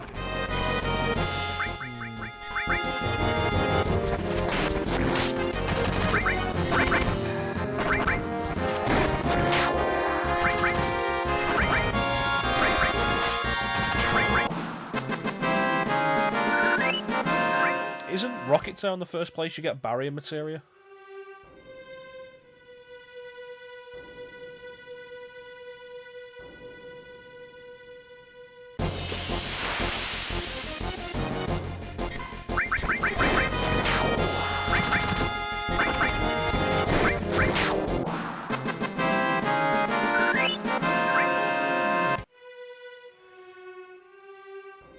Oh no, we already got sand materia.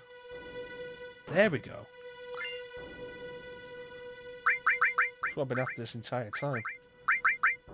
Poison and darkness, which is a good idea. Star pendant, give you a star pendant because you're always getting poisoned.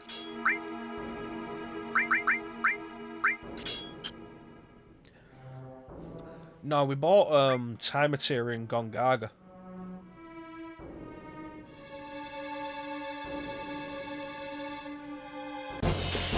Well, the minute that bad boy was available to me, I picked it up.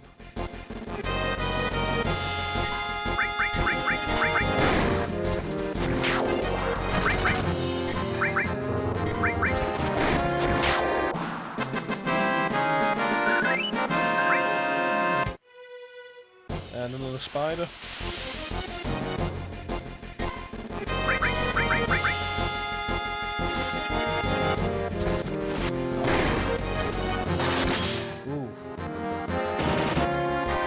I love the critical hit sound when Cloud hits an enemy.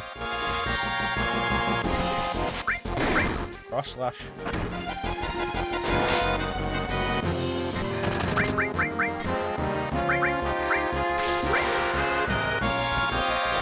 Oh, the exit materia. I've never used the exit materia. Wait, no. I haven't used the exit materia in years.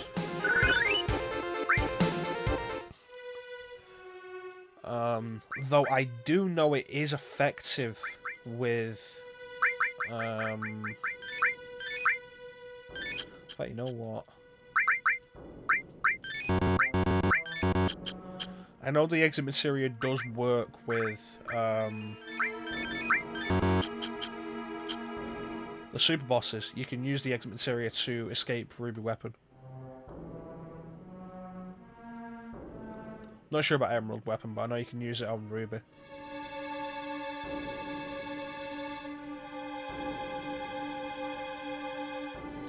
So, here we have a pretty cool scene.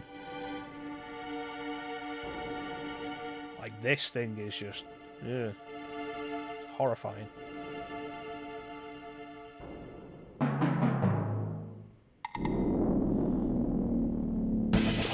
And That looks actually pretty cool, honestly. You don't get something like that anymore. Because of the nature of the way video games are made. So, honestly, my best strategy for this is to... Because this is still a ghost. So my best strategy is to throw Phoenix down at him. I've never had the Phoenix down hit first time.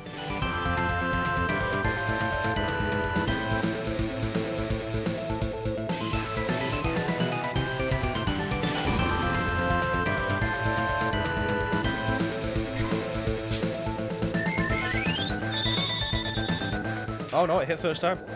Awesome. It's been years since I've actually fought that guy. Because it's a ghost, like the Phoenix down effectively, because Phoenix down restores life, because it's a ghost, Phoenix down will immediately kill it. It's not just Abaddon in 8, there's also the Gero. I think 8 is like one of the only Final Fantasies that has 2 zombie bosses. So I can't think of any other.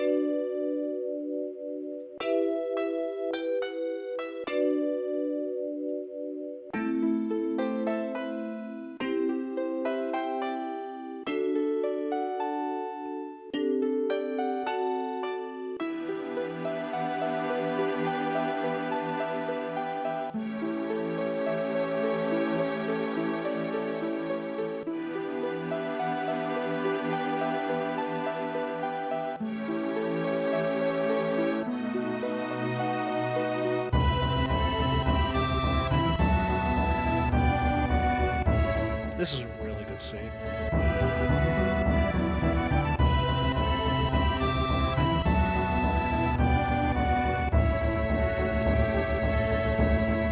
That's Seto.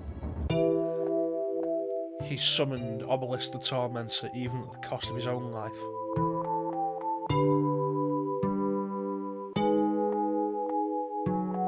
One day it's said that he will be freed from that stone prison and will establish a dual academy.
One day.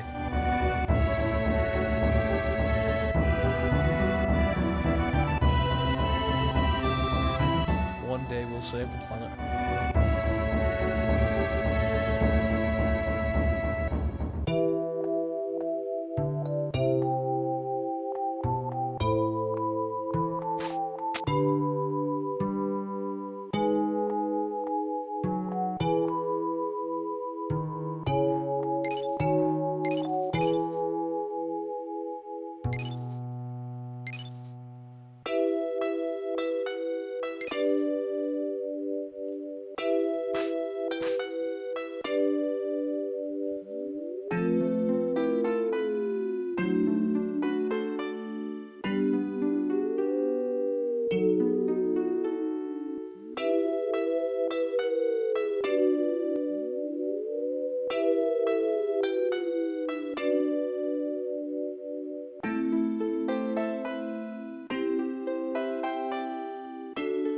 like this was desperately missing from Final Fantasy 15.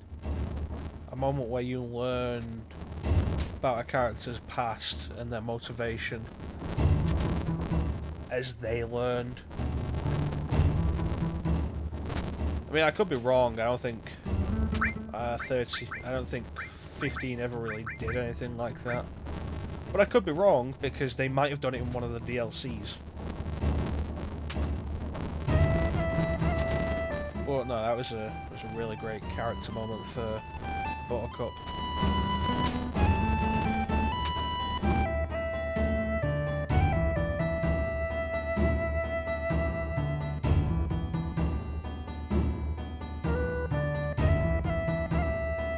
Let's go take him with us to Nibelheim.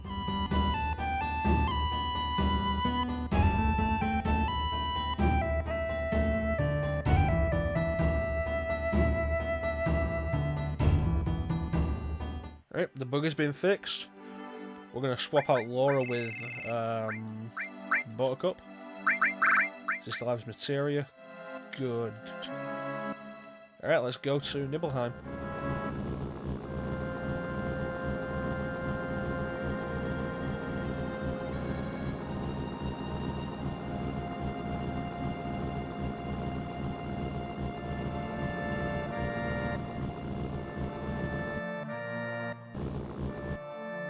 And also, let's save here, because I'm gonna take a shot at Lost Number and I'm probably gonna die.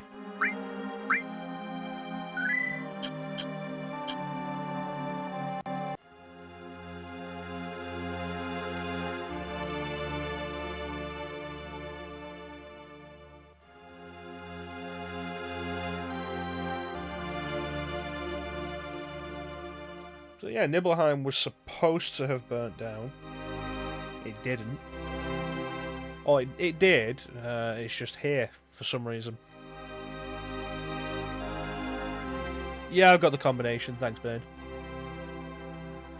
Save all the messing around. And for the sake of expediency, if you head into Tiva's house, you can check there's a letter on the desk that says, in fact, I'm going to run around and grab some stuff. Yeah. Thank you. There's a letter on the desk that says Shinra rebuilt it.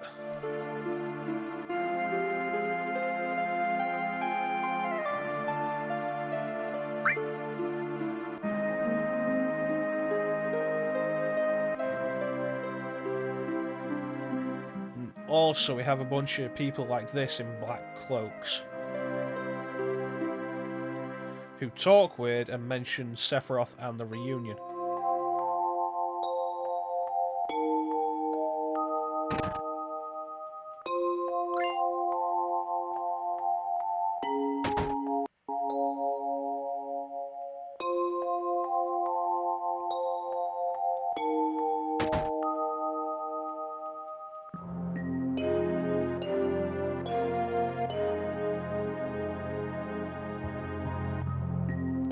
This one gives us something. There we go, Turbo Ether.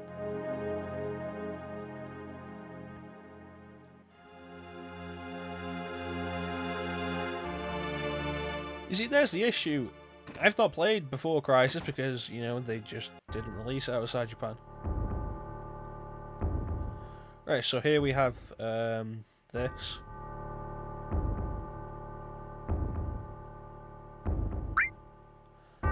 This explains clues to find numbers for all of the safe numbers. Yeah, you know that Before Crisis, Shinra burns Calm to the ground and rebuilds it. That'd be really nice to know. It's a shame that Square never released Before Crisis in this country, or just outside Japan. Alright, so here we go.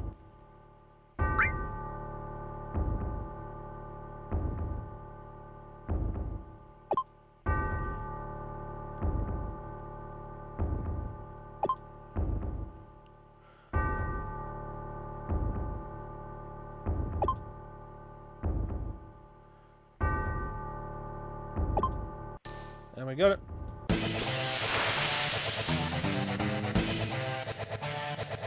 Lost number.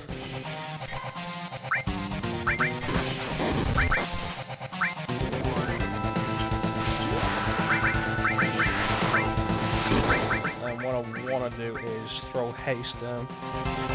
Yeah, it would have been great on the PSP or the DS, but my biggest problem with the whole Before Crisis thing is a lot of stuff in Crisis Core is not explained in-game, it's explained in Before Crisis.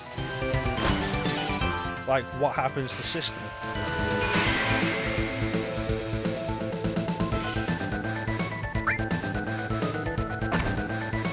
Oh, that was nasty.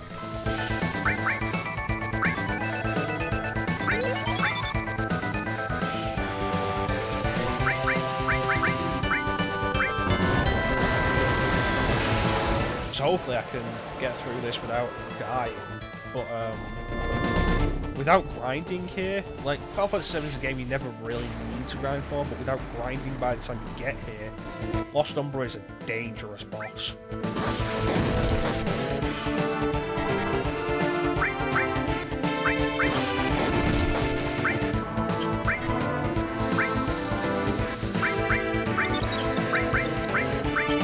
Oh, that's right, I have other summons.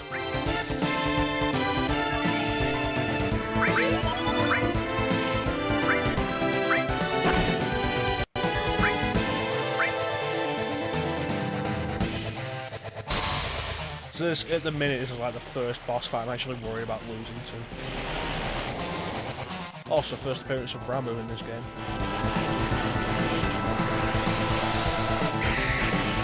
You know, when they released the episode Jusuke demo of Final Fantasy 15, the Ramu summon they showed in it was like, that was what sold me on the entire concept, because it looked so awesome.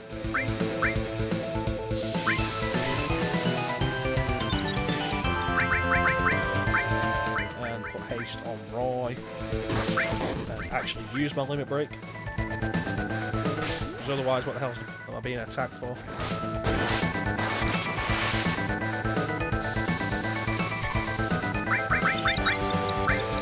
Titan.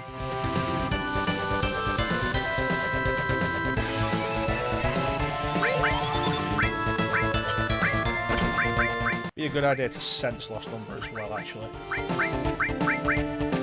Chocobog.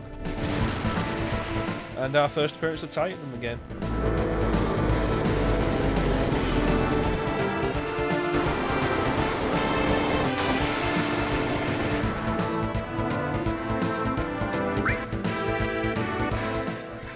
Left on 35 and not halfway done yet, which is a little worrying.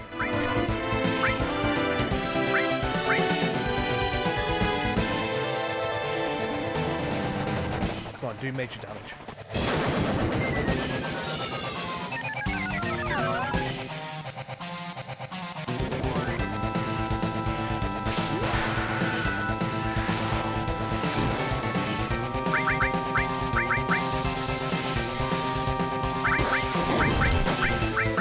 Fire 2.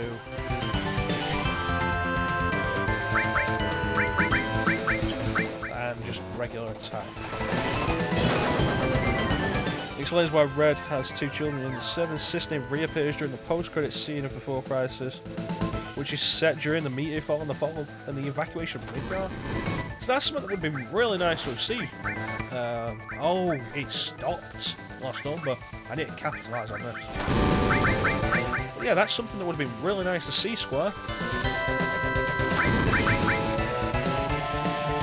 There it goes. I think this is the, I forget whether this is the physical or magical side.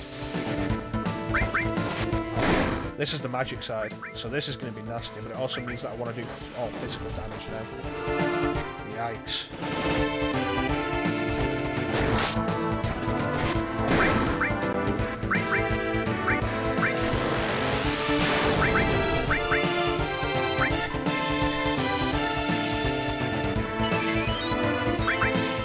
Probably going to be worth Buttercup healing himself as well.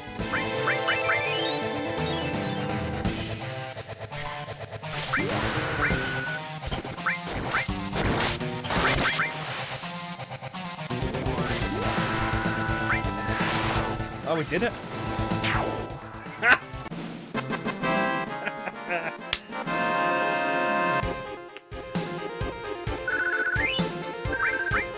Cosmo memory, that will be of use way later. Okay, I do not need this right now. Seriously.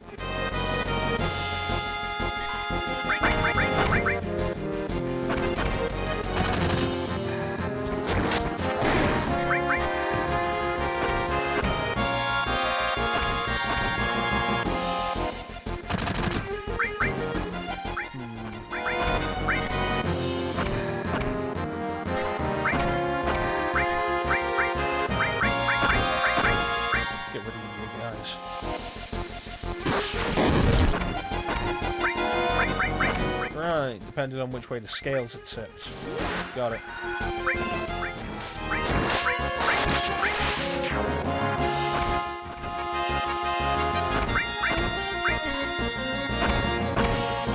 God damn it.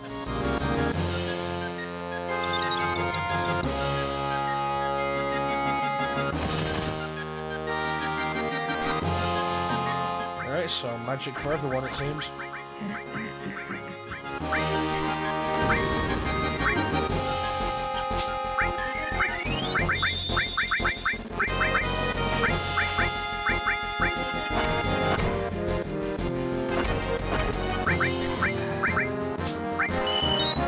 Yeah, I've had the physical side show up a lot, actually. It depends on when I actually take on Lost Number, but it's rare that I actually take on Lost Number this early.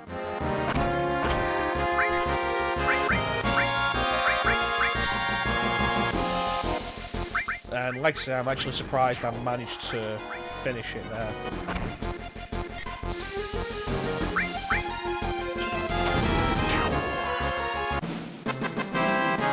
But it usually is the physical side, because I usually come back for Lost Number. But I'm glad it means we can get Vincent right now.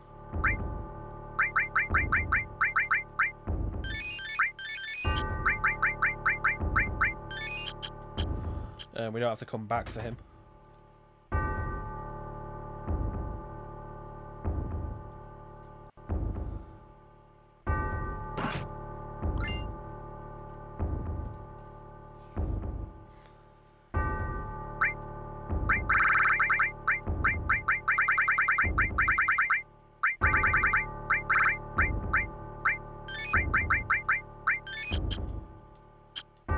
Now, I usually leave it later on just to save the hassle.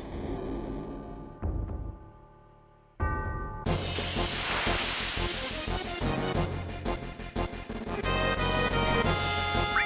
mean, don't get me wrong, it's not a huge amount of later on.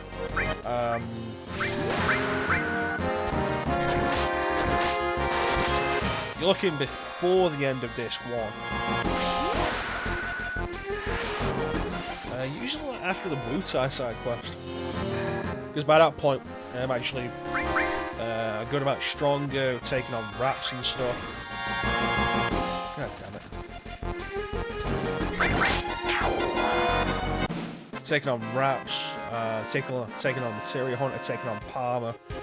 You know, the fearsome force that is Palmer. And I'm usually just better equipped for it at that point, materia-wise, physically-wise. And just capable of taking the hits better.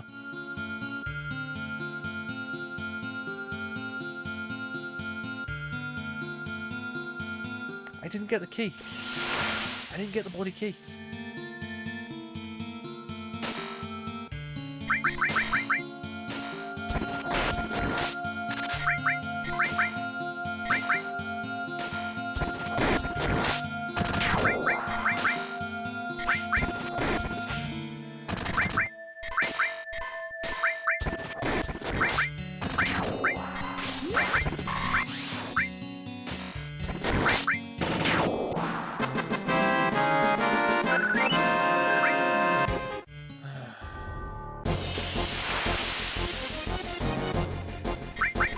Oh no, not Pendulum Guy.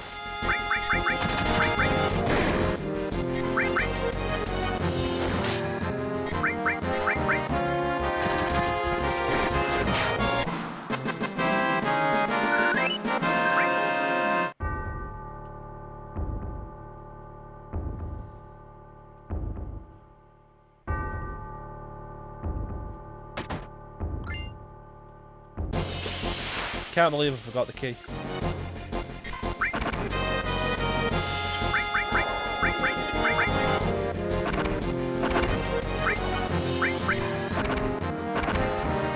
Oh, that's wonderful. They silenced him.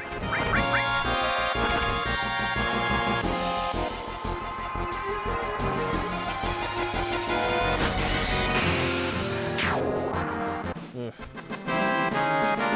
Can't believe I've got the friggin' key.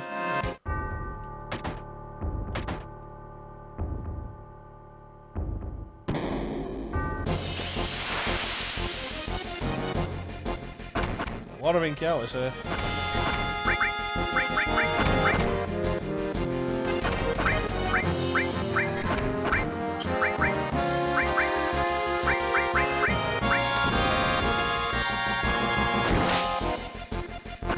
Really hard to tell which way the scales are actually tipped.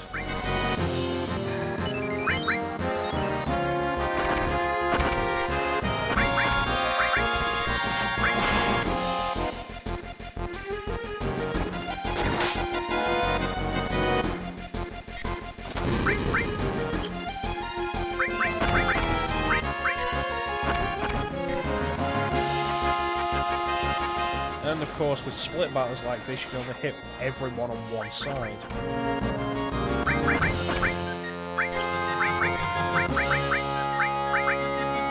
Drinks down.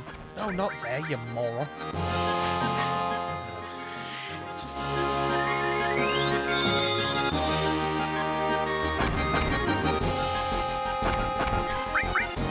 These guys are moving way too fast.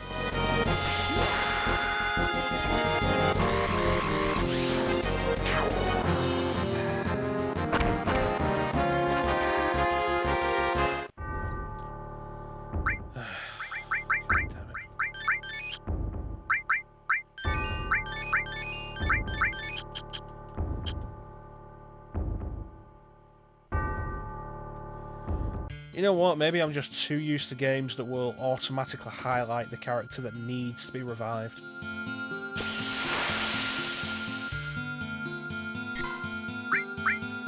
Got a bad feeling about this guy.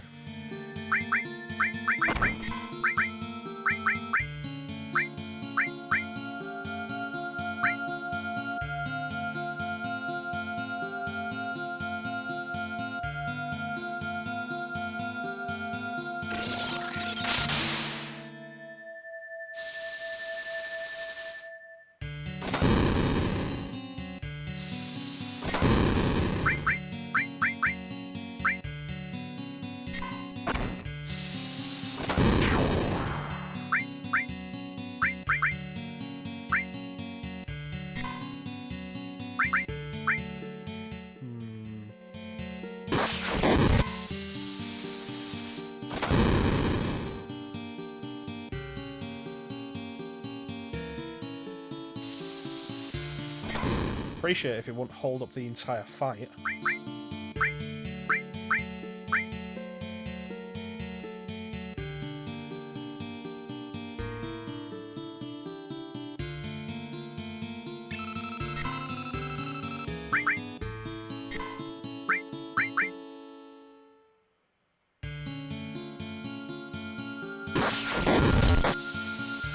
Motherfucker. Yeah, thanks for that, Red.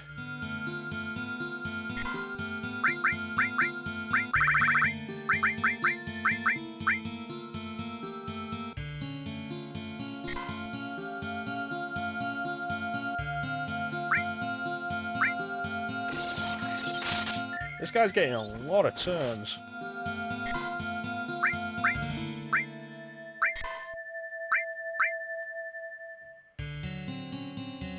A lot of turns to do nothing.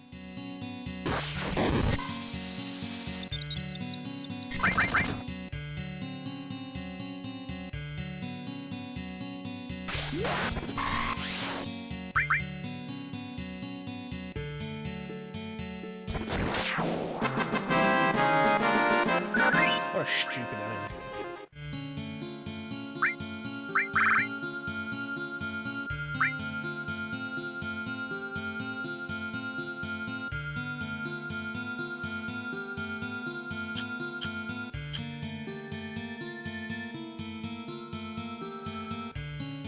Alright.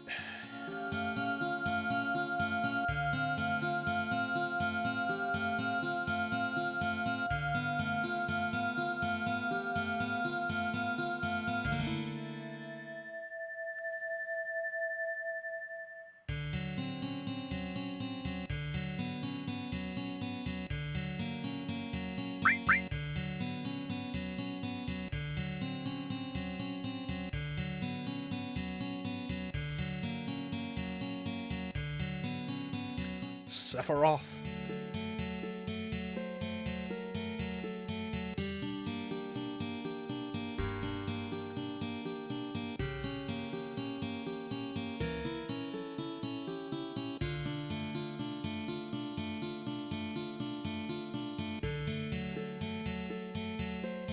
Sephiroth wasn't created 5 years ago, though. That's gotta be a mistranslation.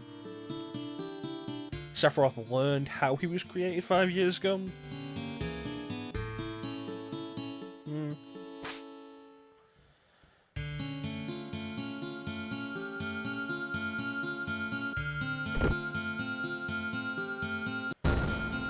Right, let's get this done with.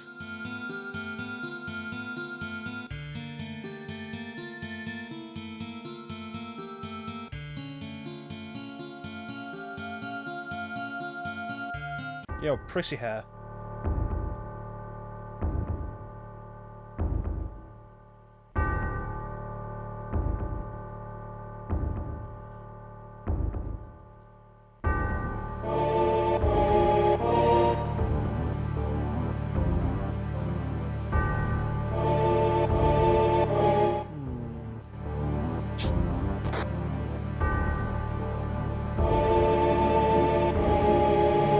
Away!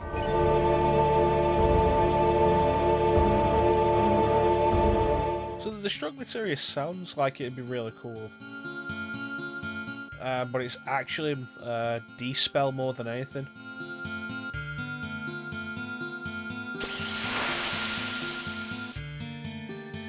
Yeah, you know what, I'm not doing this again.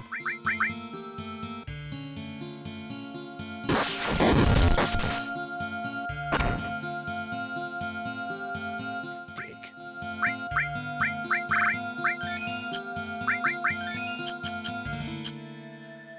Yeah, let's get out of here. Got a mountain nibble.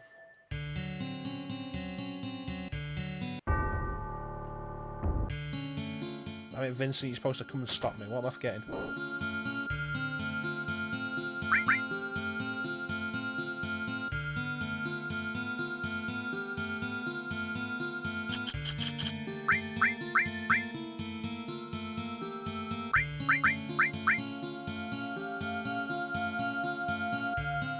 What should I name Vincent?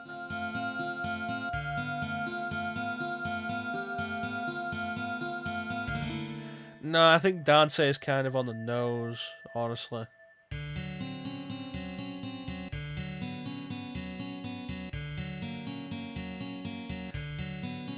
I get you were trying to say Virgil, that's also kind of on the nose. Vigil I like, but Vigil sounds too cool.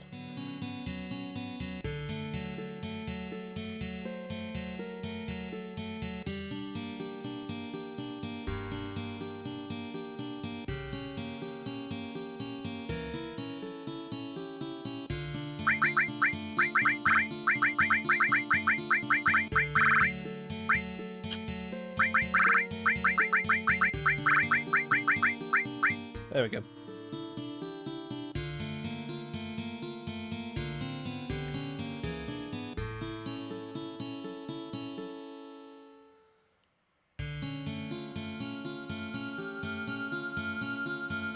Don't know who Lucrezia is.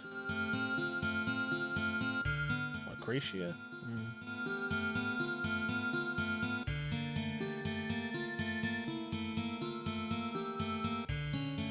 Well, he was born of a beautiful woman, and in Advent Children, Square had to make Genova weirdly good looking, which doesn't really fit a Calamity from the Sky.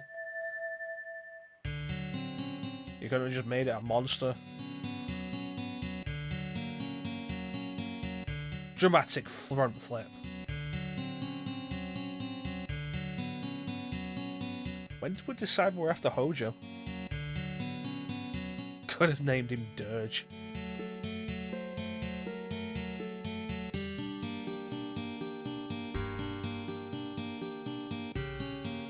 But yeah, when did we decide we're after Hojo?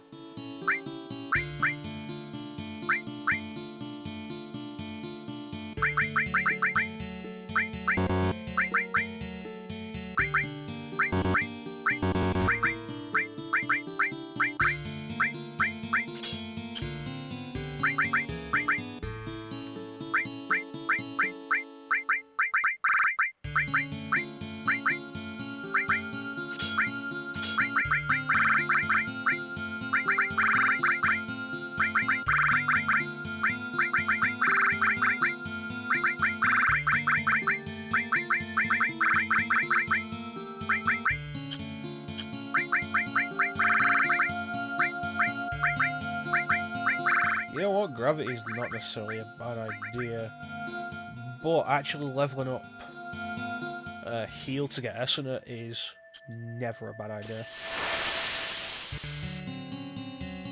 That makes sense. Still being able to get Bulbasaur on Disc 3.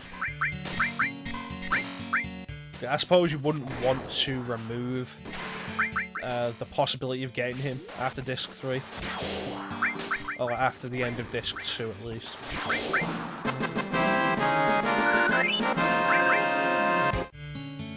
So it makes sense that they wouldn't really change anything with it. Like, yeah, if we go with you, will we meet Hojo? Yeah, about that.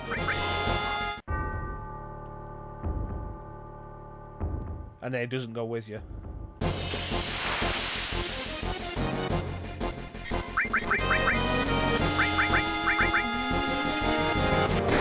Oh, god damn it.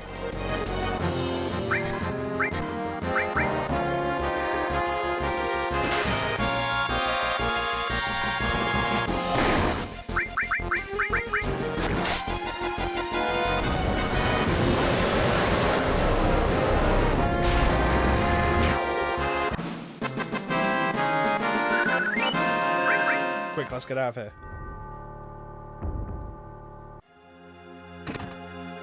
To the inn.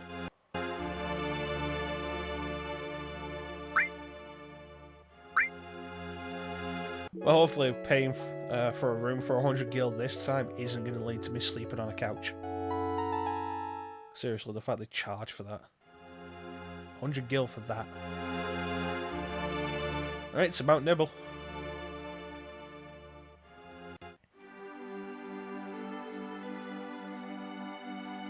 There it is. Mount Nibble. Not that one. What the hell am I doing in save 2?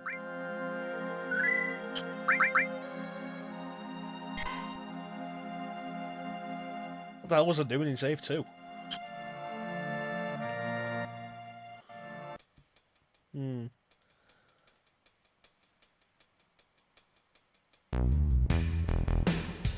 Alright, Mount Nibble. The most fun dungeon in the game. So full of wonder and variety and interesting scenery.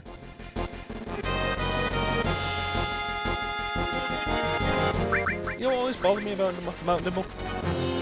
If you go out of your way to actually get to the Nibelheim reactor, you get nothing for it.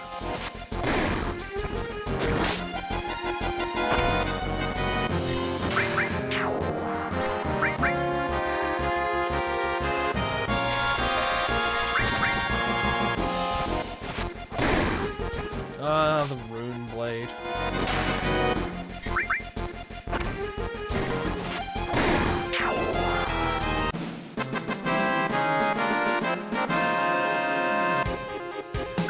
There, let's go.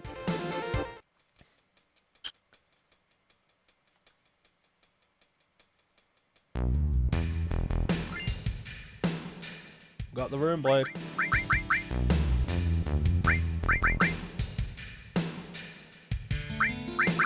unlinked, but you gotta love that double.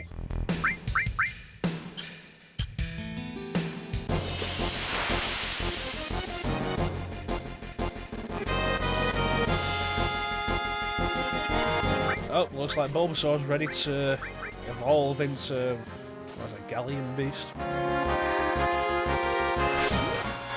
Galleon Beast.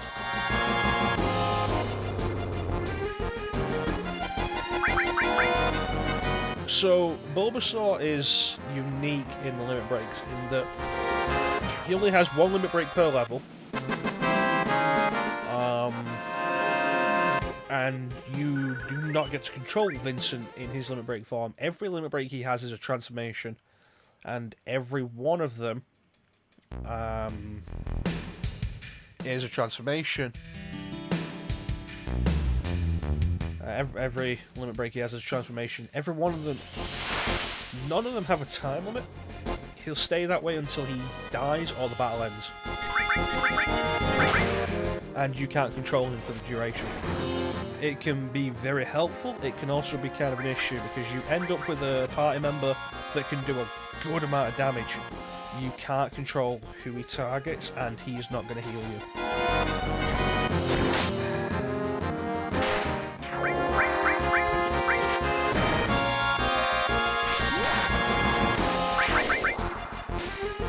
That reminds me, I should probably move Bulbasaur to the back row.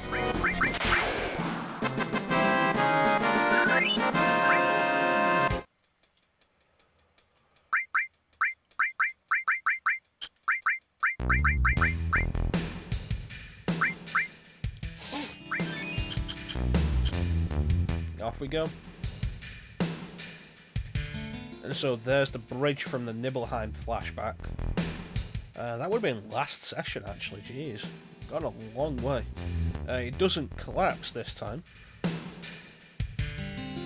You can find your way to everywhere in the everywhere in the flashback. It's just not really worth doing. Yeah, Hellmasker's combination of Leatherface and Jason Voorhees. Yeah, isn't the other one that isn't Chaos basically Frankenstein's monster as well?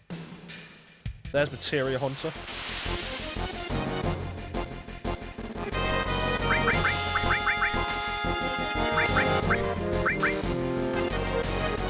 God damn it.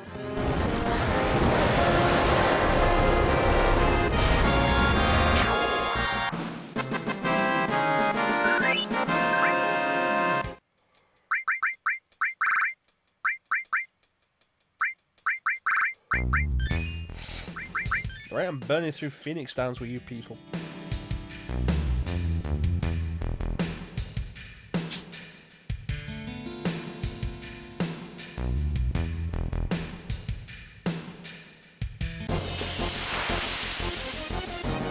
Death Giggers, alright.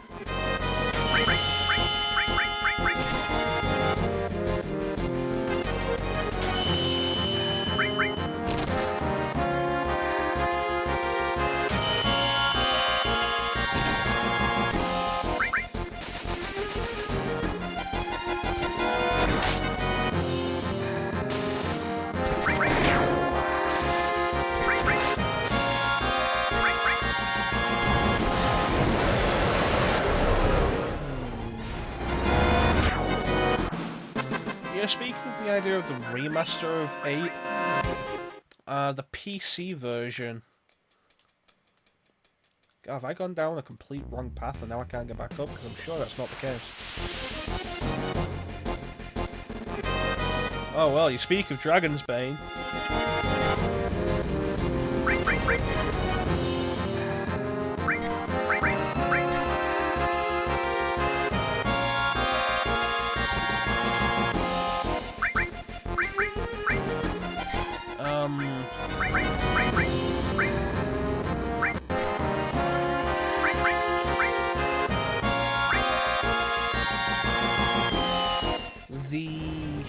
Oh, the fat chocobo. Nice, that's actually super rare to happen. Every time you summon Chocomon, there's a chance that it'll summon the Fat Choco instead. So I'm glad we were able to see that.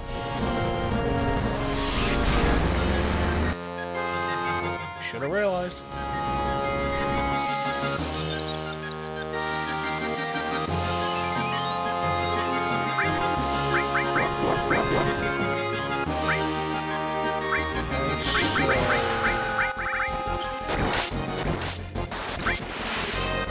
One of my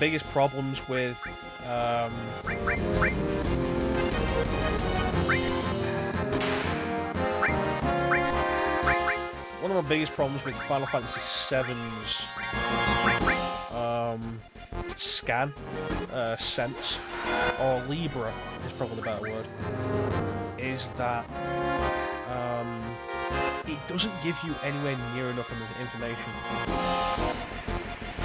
It's like we just sensed it, and that's not helping me, Vincent. We just sensed it, at no point did it say that fire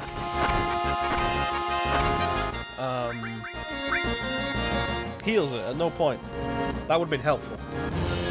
Meanwhile, your Final Fantasy VIII scan gives you everything. Gives you a nice little description. Nice description of the enemy, strengths, weaknesses, what it will absorb, what it will reflect. Do enemies reflect in it? Probably not.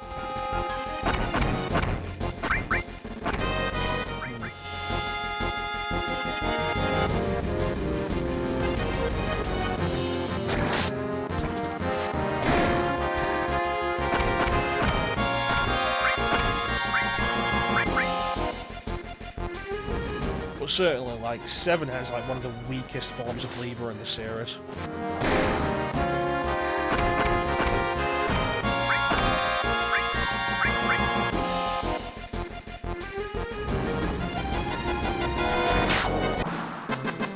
It works out alright. Yeah, I think we're pushing out luck, and maybe we should just go for the Materia Hunter, because I've been looking for this bloody exit for long enough, and I've not gotten anywhere.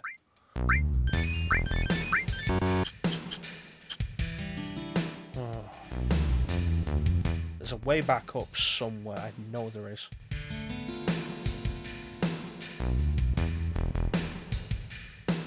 Door over there.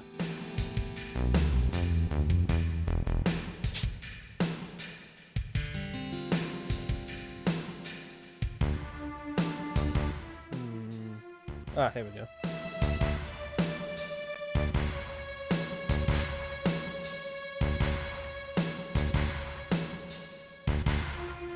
Oh, here we are. The area from the flashback.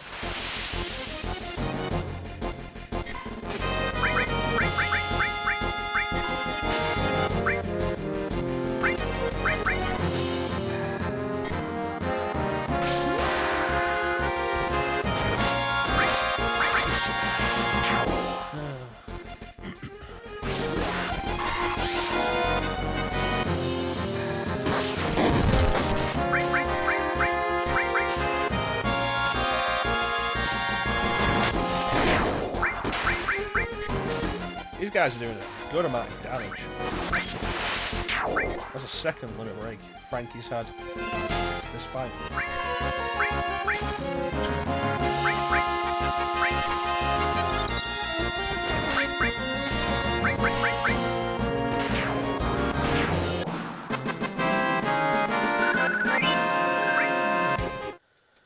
Alright, through here. Through. God damn it. That was a waste of time. Yeah, if I remember rightly, isn't there a door next to the Nibelheim reactor? That'll take us back down there.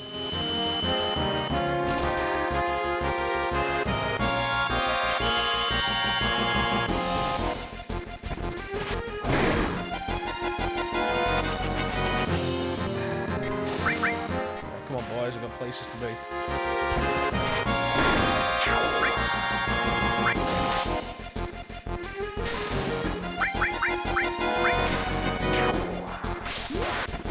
Yeah, it's next to the Nibelheim reactor. Yeah.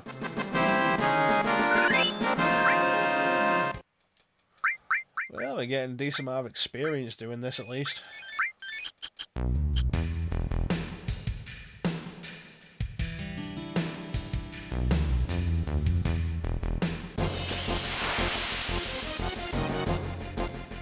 Yeah, I love pre-rendered backgrounds, but every now and then I hate pre-rendered backgrounds.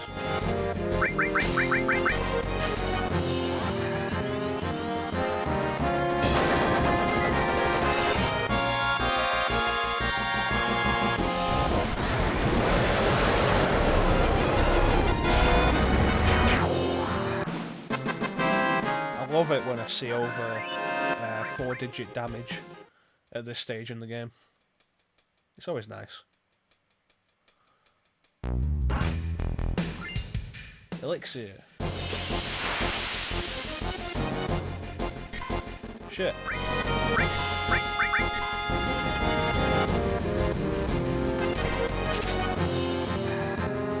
Awesome. Let's get out of here.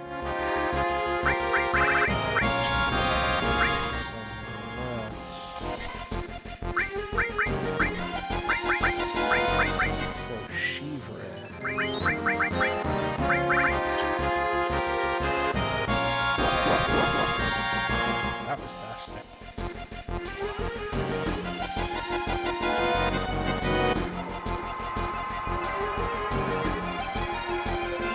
Yeah, going back to Place Show by Shimmer, do you think they'll retcon the remake to include some kind of references to Benora and Modeheim? You know what? Even if they don't actually reference them, I'd love to know where the hell they are. Yeah, no, that's not worth it. Let's get out of here.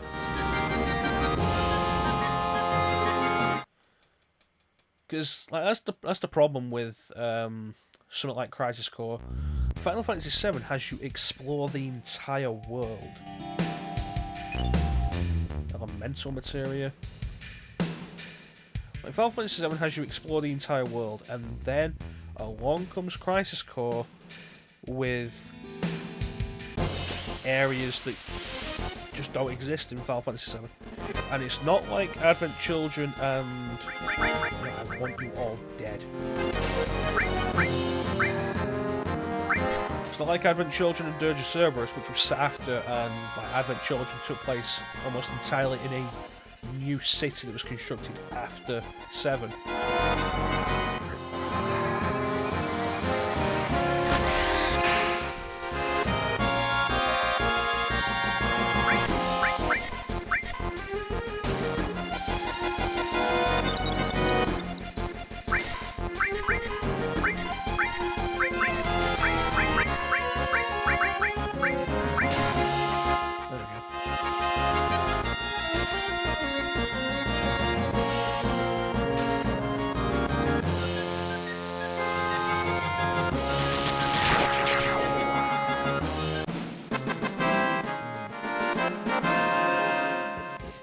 Yeah, it's your problem with that kind of thing.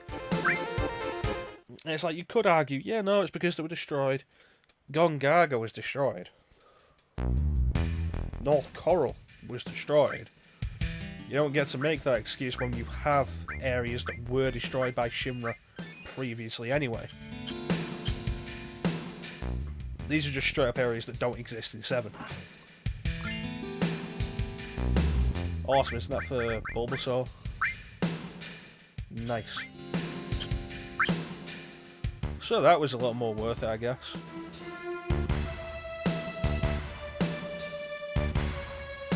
Modeheim is clearly in the Escalin area, but Benora, you have no idea. Isn't Benora... Oh, jeez, you're huge.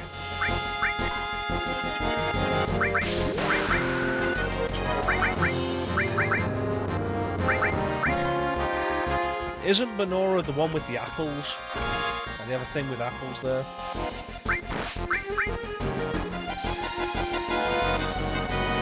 Because like, it's been a long time since I've played Crisis Core.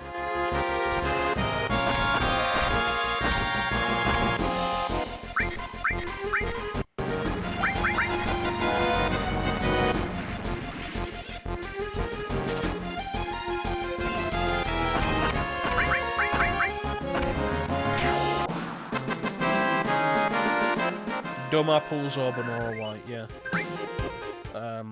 Angeal's hometown, I think it was. I don't know. Trying to figure my way up here. Or is that just a dead end? Yeah. Alright. Genesis and Angeal, yeah, alright.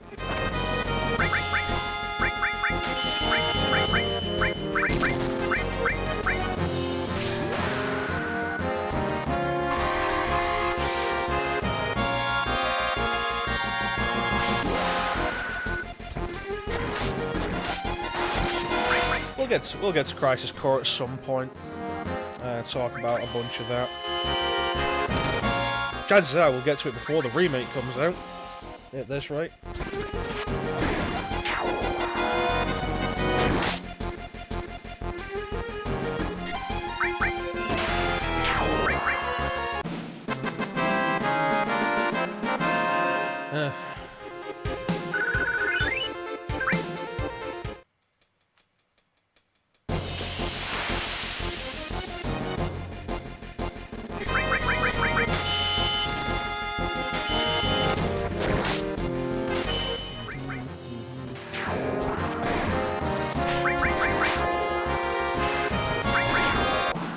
I tell you what, like, the fast forward function is just so helpful for these bits where I'm just not in the mood.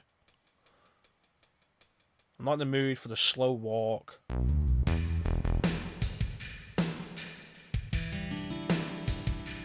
That's right, the door's behind it and it's damn near impossible to see. Yeah, we might as well take a look inside the Nibelheim reactor. But it's really disappointing that, like, you have to go so far out of your way to get here. It's really disappointing that there's nothing here.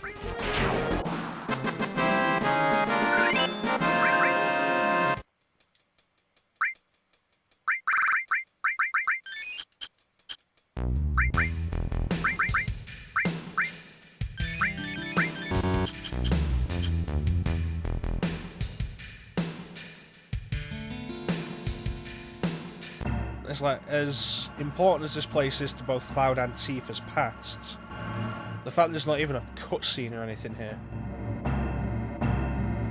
Like, nope, just straight in. Everything's as it was 5 years ago. Can't even go in the Genova room, find anything. Can't examine anything as far as I'm aware. The Genova room is still listed, though, as an exit.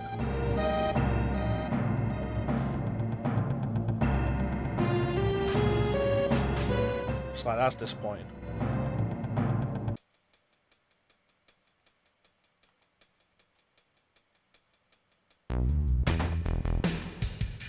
Alright, so kick you down.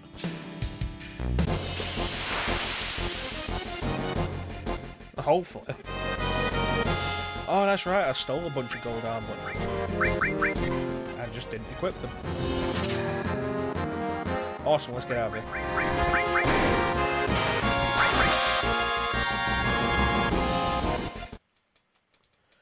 Let's actually equip the equipment we stole.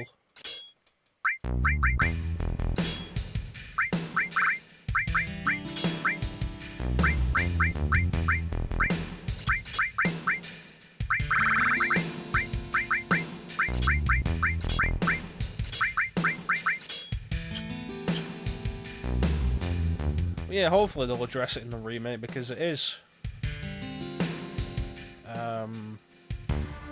It feels like kind of an oversight.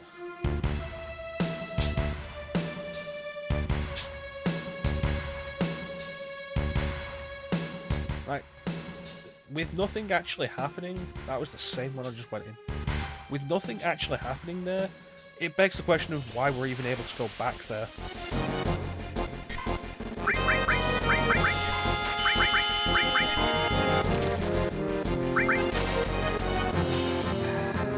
Because, like, it could have been like North Corel. It could have been like Corel Town. It could have just been an area that we only ever see in a flashback, we never actually get to go to. And it would have made no difference.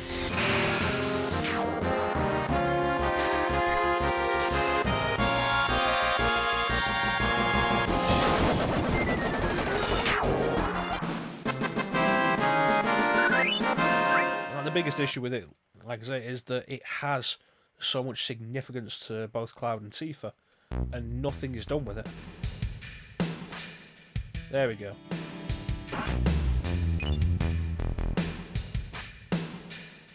No idea why you can't jump the other way.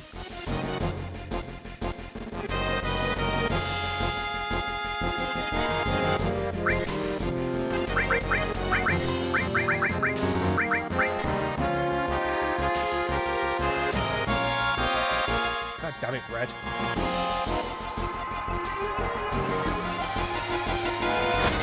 Yeah, where Sephiroth died.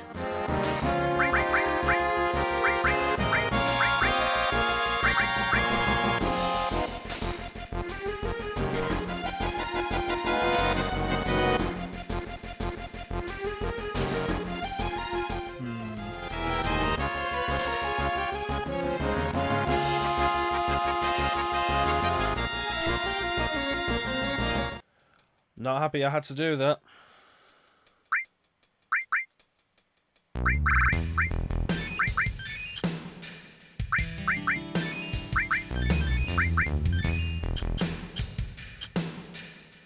If it helps anything though, I was about to go and use a tent anyway.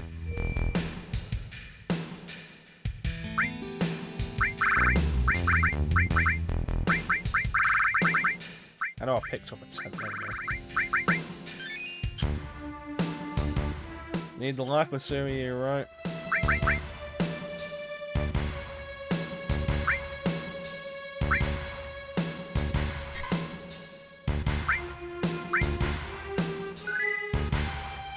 You know where the life material is offhand?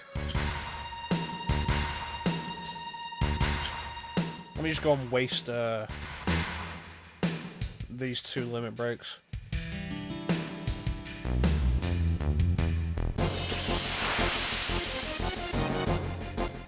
Tune them. Fair enough.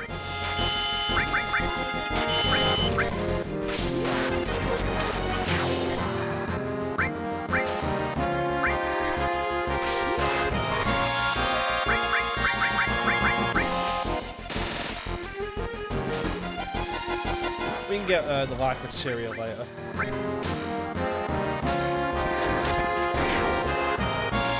Chances are, if we'd have got it while we were in Junon, it would have been pretty pricey.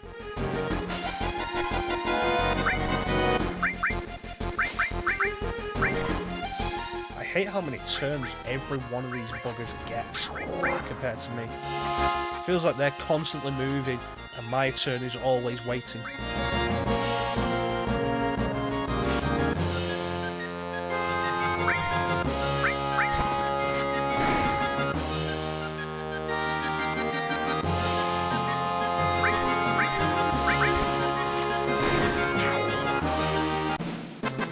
I can take the buggy back to Junon. Not really worth it in a minute.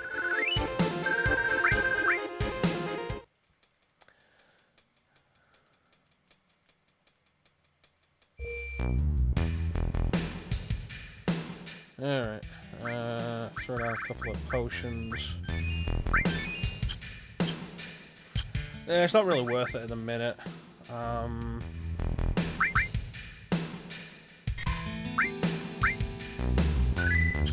Let's just do this and get out of Mount Nibble. What I do like is you can't just accidentally start this fight by walking into the guy. You have to interact with him. So this is a Materia Hunter. This is a boss that's just kind of here. It actually sense before you turn into a monster.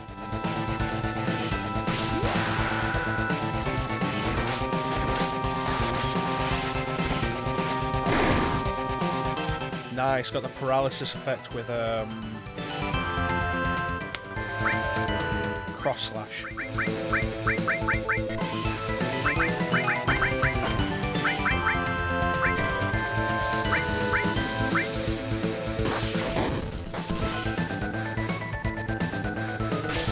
See, with Galleon Beast, we've had a good run so far in that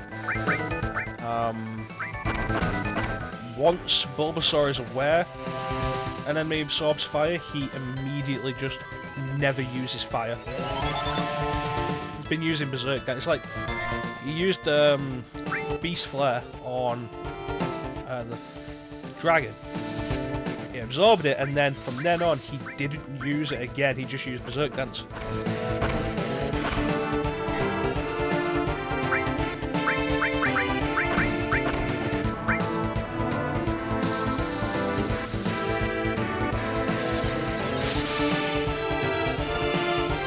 So I'm guessing there is actually an AI routine programmed in for that.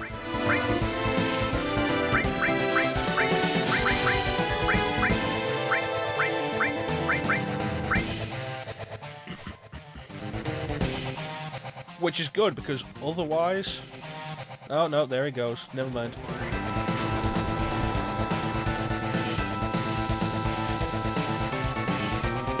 I was going to say, you know, it's just good, because otherwise, why would you ever use Bulbasaur? And, you know, just give yourself that chance. Is he going to do it again? Yes, he is. You know what, I take it back. Take it back, I'm just going to kill him in a minute. Kill him myself.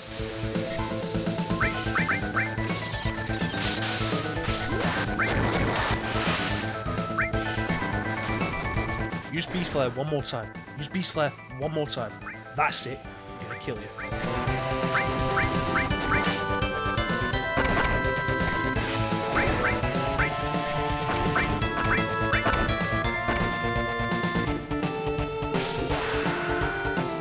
Yeah, no. Never mind. This has just been a run of good luck we have. It's not an actual mechanic.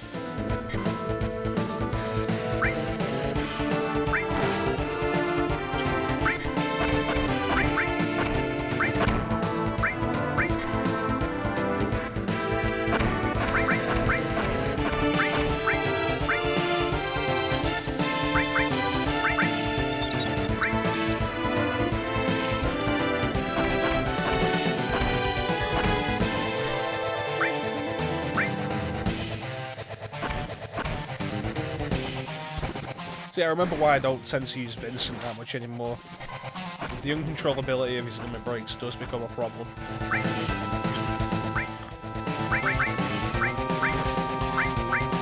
And it's a shame because you just can't not use somebody's limit break.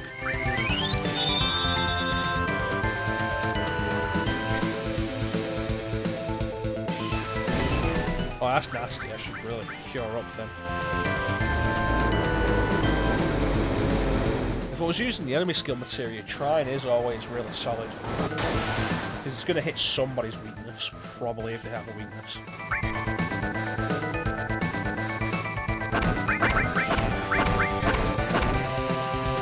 That was nasty.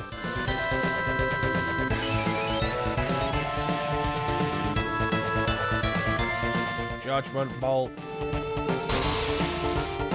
You started playing 15 yet, man?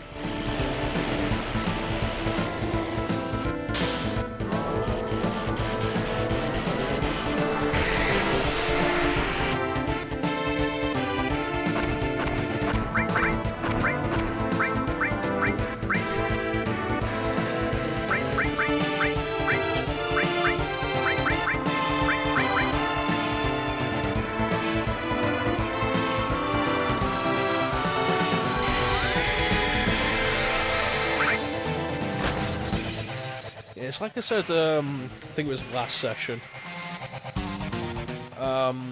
Blue magic in pretty much every Final Fantasy, if you're going to use it, is one of the most broken things you can get. You son of a bitch.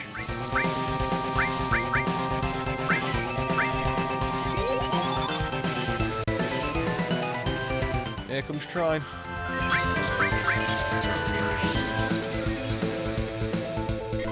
That wasn't too bad.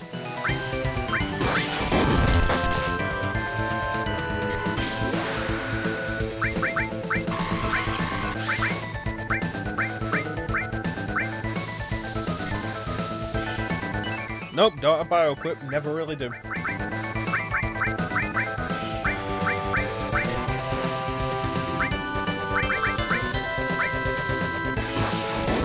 That said, do I have waste? Let me check my items.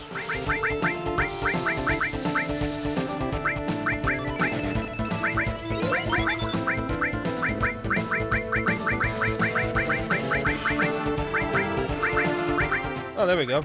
M tentacles, that'll do. Bio 3.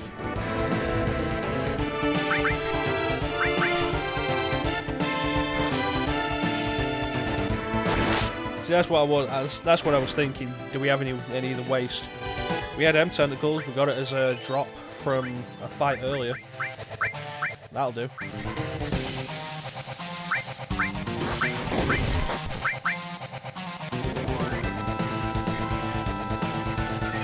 Oh, Vincent is not going to survive this.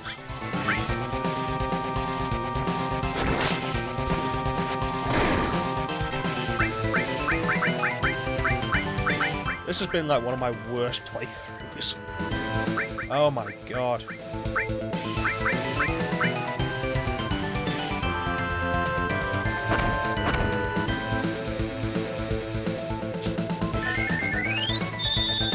Seriously, I've had to use so many. Oh, don't die, don't die, don't die. Damn it.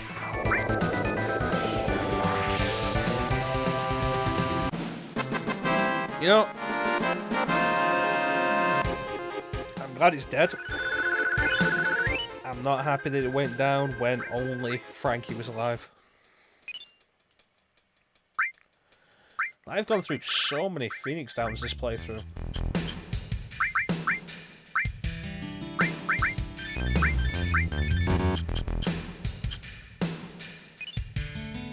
Counter. Definitely want that.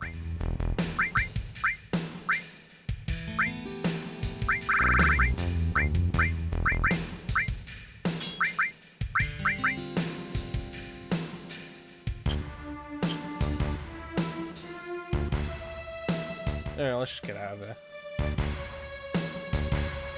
Leave this hellscape behind.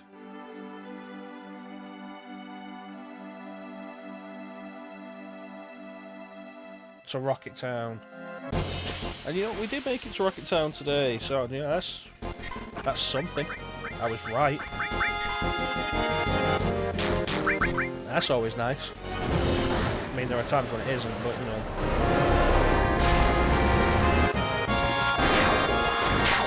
There we go.